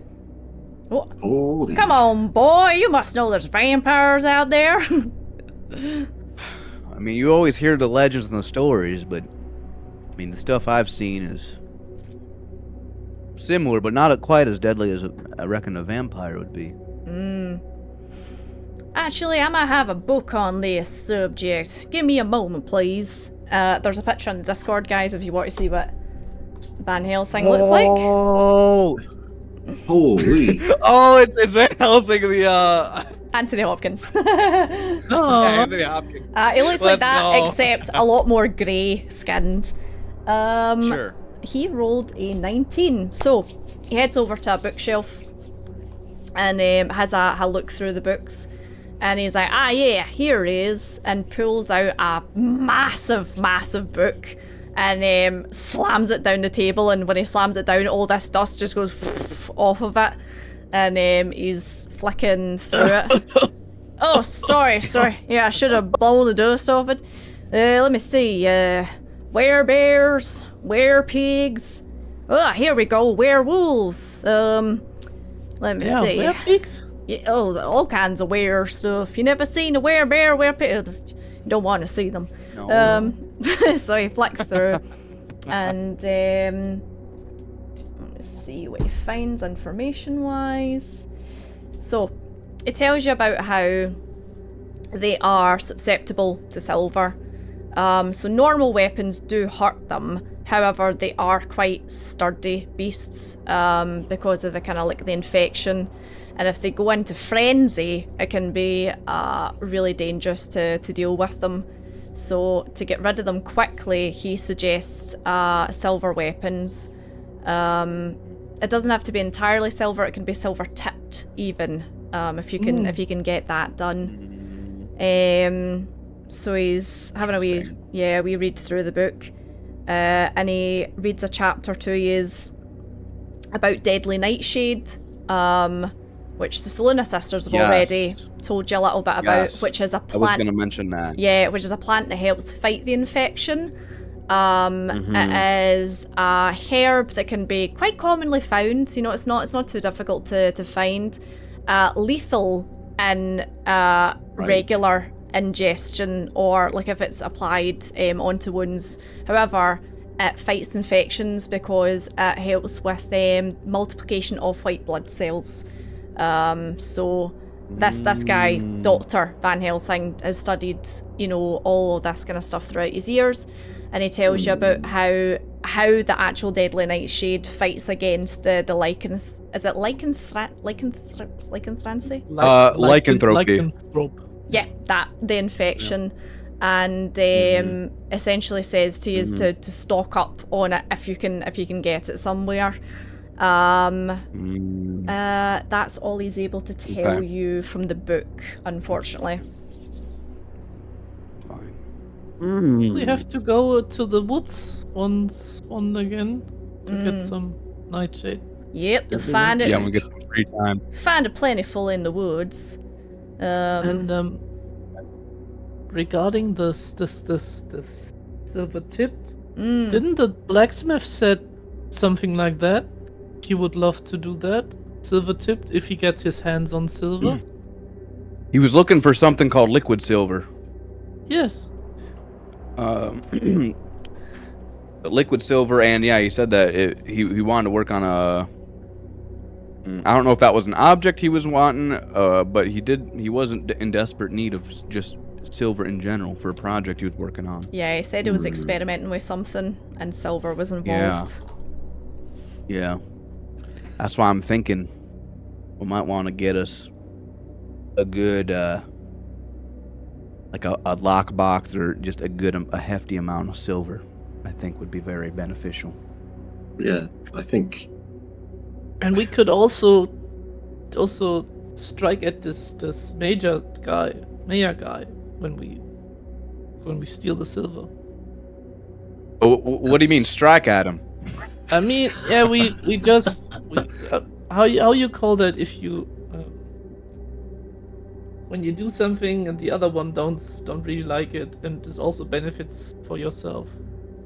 You give them some sugar. Yeah, we give him some sugar. Damn. Well, I'm sure if we really got enough silver, we'd visit our blacksmith friend. I'm sure he could probably melt the silver down, either make silver weapons or coat out weapons or arrows. Martin. Would be nice. So we could visit him soon, I suppose, one of these days. When we have enough. That's very helpful, Abraham. That definitely helps piece the pieces of this puzzle together.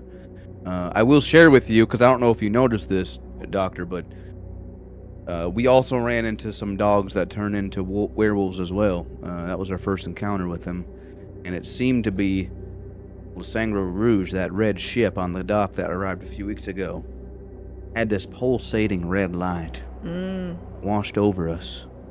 He's gonna make a roll. Yeah, I'll explain how the moon went full, and there was this pulsating red waves that kind of seemed to trigger the transformation. Okay, so you kind of describe to him what you witnessed that night and the goings on, and he sits back in his chair and kind of takes a pipe out, starts smoking it, and he's put his feet up on the desk, and he's like thinking away to himself, and he's like, "This is peculiar behavior for werewolves.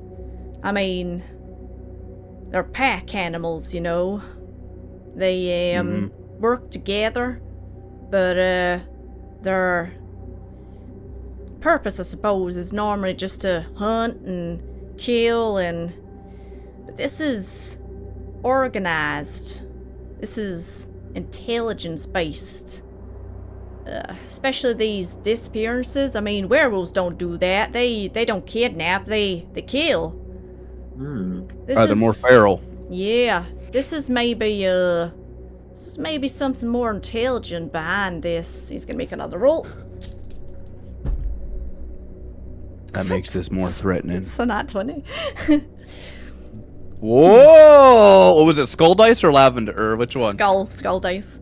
Yeah. So he's like having a couple of puffs of his thing, and he's like, He's going. you know, I don't want to admit this because if this is what I think it is, it's bad shit. But this seems like maybe the work of vampires as well. They have mind control powers and... Ooh. Ugh, shit. Well, as werewolves being controlled by vampires, that's a whole other shit show. Oh. Vampires. Oh. So you think that the people from the ship are maybe vampires? I mean, they're quite literally very big and strong and not really kindly, I would say. I mean, the last time You're talking I about the saw them, armor, Martin? Yeah, Yeah, they we were haven't gotten a black good look armor. They had black armor. You've only seen And them also, like, once, and it was the night that the ship arrived, and it was dark. It was hard to see them. and they had also some, if I remember correctly, some kind of face cover or something like this. I mean, yeah. Ooh, Martin, I did actually tell you something about them in session 1. It was a while ago. Would you like me to remind you? That would be nice. Should I make an intelligence check if I remember it? Yeah, why not? We'll see how you do. Interesting.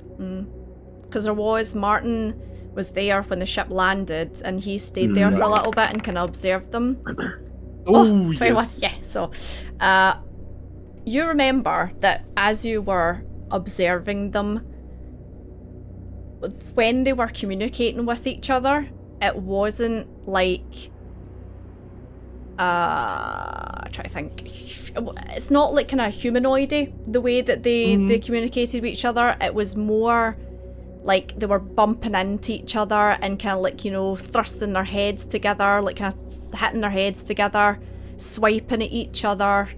That's the way they kind of like mingled with each other when you observed them. I tried to tell them that, and it looked very strange. Now, I mean, they looked very strange nonetheless, aggressive. but yeah. yeah. Very aggressive behavior. Now, Abraham. Yep. You were in Paris. Was that Yep. right? Yeah. Killing vampires. Killing vampires in pairs. The name of the ship. The name of the ship. What was it again? Saint La Rouge. Saint La Rouge. I've not seen the ship myself. But is that French? Does he know if it's French? I mean, probably would, but yeah, it sounds French to me. Is it possible that this is a French ship from a French port with vampires? I Come mean, from? we did exterminate quite a lot of them. I wouldn't be surprised if some of them scurried off like rats on the ship. Tried to get somewhere safer, maybe? Thought to come here? Could possibly. Maybe. Gosh. I have goosebumps. There was a whole clan of them there, but we managed to exterminate, like, I'm pretty sure all of them. I don't know. Maybe some got away. Pretty sure, or all of them? Because if some got away, and you're saying it sounds like vampires.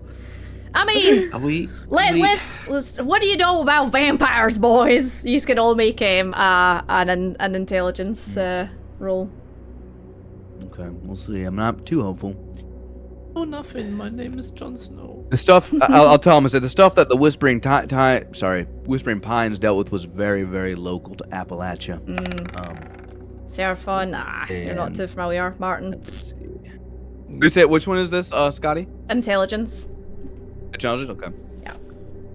It's general. Save us, Obadiah. Your last hope. No, 14? Okay. 14. So That's not bad. I'd say with that you're able to recall one pretty maybe significant piece of information. Vampires can't go out in the day. Fuck. And how has the weather been here recently? Has it been a all terrible? night, Has it been a yeah. terrible night? Oh no! Can they fly? Vampires? Yeah. Shit, yeah, they can fly. Terror in the sky, guys. They can run up on top of roofs. Shh, shut up, Evan. Just be quiet about the terror in the sky, okay?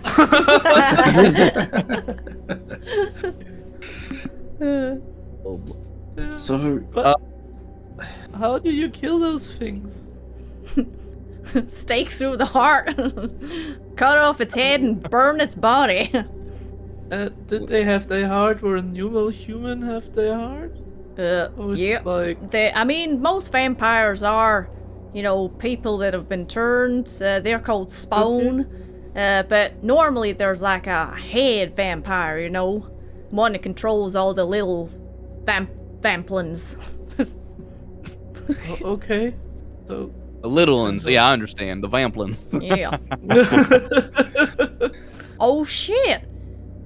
You think they're kidnapping the kids and sucking them dry? Nah, I don't think they're doing that. maybe well, they all maybe the mayor's one already. I don't know if he knows something. well, Oh my we've got. gosh. Look, we've got too many coincidences for them to be a coincidence, right? A ship, Correct. darkness, missing children. Which, A red pill? as we found out, the children have been going missing before the ship arrived. Correct. They have Yeah, increased. good call. It has increased, and it's always been from nobility, right? The The bastard the kids Yeah. bastard children of nobility. of the nobles. Yeah. Yeah. How does that tie in? And speaking of which, we did recently hear about Lady Dawnstock. Yes, she's gone That's missing. a noble lady that's been missing, He which we wouldn't- haven't really. Nah, he wouldn't know anything about Dawnstock. It's fine. Yeah. Yeah. Oh boy. Well, Abraham, looks like we got our work cut out for us. This is turning into a lot worse situation than I've. Oh boy, than I could have Now, guessed. wh- This is way what above else- what I've been Holy- experienced in Appalachia. Yep. I mean, Yep.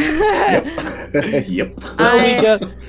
So we got werewolves, we got potential vampires, we got this weird witch in the woods, witch in the woods. we got this man deer or this big deer that changed into a monster. I think that's called a Damn. Wendigo. Fucking hell. Uh, We have those out in Appalachia too. Oh, there's one here. yeah. Once, Yeah, well, they're at least. Do you think And this there's witch damn has- tax collectors around here too that Sarah Yeah, Fawn was that's talking true. about. Goddamn tax collectors.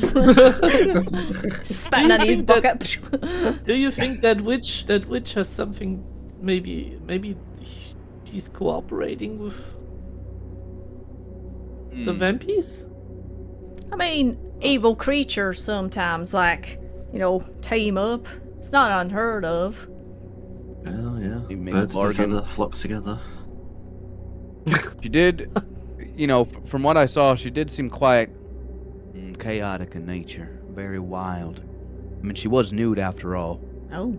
I don't know if, she. Now, I kind of looked at Abraham and be like, now you'd think that was a pleasant side, but it was terrifying, and she had long black she- stringy hair and dirty and evil look. Ugh, sounds And like my they- kind of and they- woman. and they communicate in this weird. No, I tried to make this noise. Are they clicking? Oh yeah, Yeah. That way, clicking, yeah. Let's see, does he know anything? Nope. I've never heard of clicky witches before. Clicky witches. Yeah. Look So at if you witches. ever heard this noise when you're outside, I would suggest you run. Run. At least be on guard. I'm gonna stand up. Mhm. And I'm gonna take off my shield, which has a wooden round shield, and it has like some faded like pine trees on them, and I'm gonna lay it down on the table. I'm gonna take out my trusty sword, Sasquatch, and place it down and be like, Abraham, it's been a while since I've kind of pledged myself to the work, of a hunter, of a supernatural hunter, and being here in London, I fear for my own family. I have a granddaughter here. I crossed the sea just to find her and reconnect. But I pledge myself to your teachings and assist in any way that I can, and to become a part of society or a group here based in London for the time being, and offer up my body and my spirit, a fighting spirit, to help aid you in any way I can. Me too. Make a roll. You too? Me too, yes. If I can help to make the city safe again, count me in. Yeah. So he takes a big long draw of his pipe and then turns upside down and taps it out against his shoe and then kind of takes clears his throat and gets up, goes over to the back wall and pulls down a long curved sword, and it's got a kind of like a ribbon tied to the end of it that's pleated red, and he comes over to you, Obadiah, first, and kind of like holds the sword over his chest, and then like kind of asks you to do the same, essentially. Yes. You do it, yeah? Yes. And he's like, son, let me be the first to congratulate you and welcome you to the Van Helsing Association. And then he kind of like beats his chest twice with a sword. I'll mimic it. Yeah. And then Martin, he turns to you and he says, you got a sword, son? And I'll have my bow and I have this dagger. Get your bow out. Okay, yeah. I pull my longbow out. Yep, so he does the same to you. He like beats the sword on his chest and then says to you, welcome to the Van Helsing organization. Thank you, sir. And then Seraphonia looks over at you and he's like, what about you, son? You want in? Well, my life and allegiance is pledged to Fornax, but I will certainly pledge I have always done and always will pledge myself to help the common people and in times of need. So I pledge myself to the Van Helsing Association, and I'll pass in my Warhammer. Ooh, nice. So yep, he goes over and he does the thing, beats his sword against his chest, and then basically like goes and clinks his sword against like each of your weapons. And gives you a wee badge each. We got a badge. So you now each have a badge that is it's basically a fancy filigree V and H kind of like intertwined that stands for Van Helsing. And it says I can be your teacher. I can maybe try and dig up some more information. Need to give me a while, but come back sometime, won't you, boys? We will. Yeah, it'll be a few days or week or two because we got a long list of items we need to do, but we will be sure to check back in once we learn more and do some more things. All right then. Dang. Get yourselves home safely, and I'll see you in a few then. Yeah. Thank you, Abraham. You've been invaluable in your advice. So he basically sits back down and expects you to see yourselves out. He's old. Yeah. Before we leave, Mm-hmm. can I suss out, or I can just ask him? I'll be like, I've noticed, Mr. Abraham, Doctor, you may I ask what, I don't know how the correct way to ask this is, but what type of species are you? I don't think you're human. Give me a persuasion check. Oh, I always gonna. See if he'll tell you. It kind of likes you, so Yeah. let's see. 9. 9. Do it advantage because he does kind of like you. Okay, one more. Let's see. One more. Yeah, there's a One minus more? Come on. one. Oops. Come on.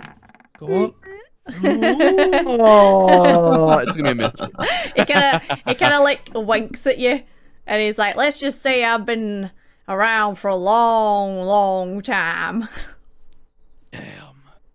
He looks human, but he's definitely grey in the face. Different, yeah, very interesting. Okay, I'll put my hat back on and kind of tip it to him. All right. And I take my weapon also back. Yeah. Like, I don't want to forget Oh yeah, my weapon weapons, again. of course. Yeah, you Grab still our got weapons, them. DM. We grab our weapons, and yeah, you leave. And I think that's a good place to wrap up. What do you think? That's crazy. Thank you. That's good. That's That nice. is wild. Holy.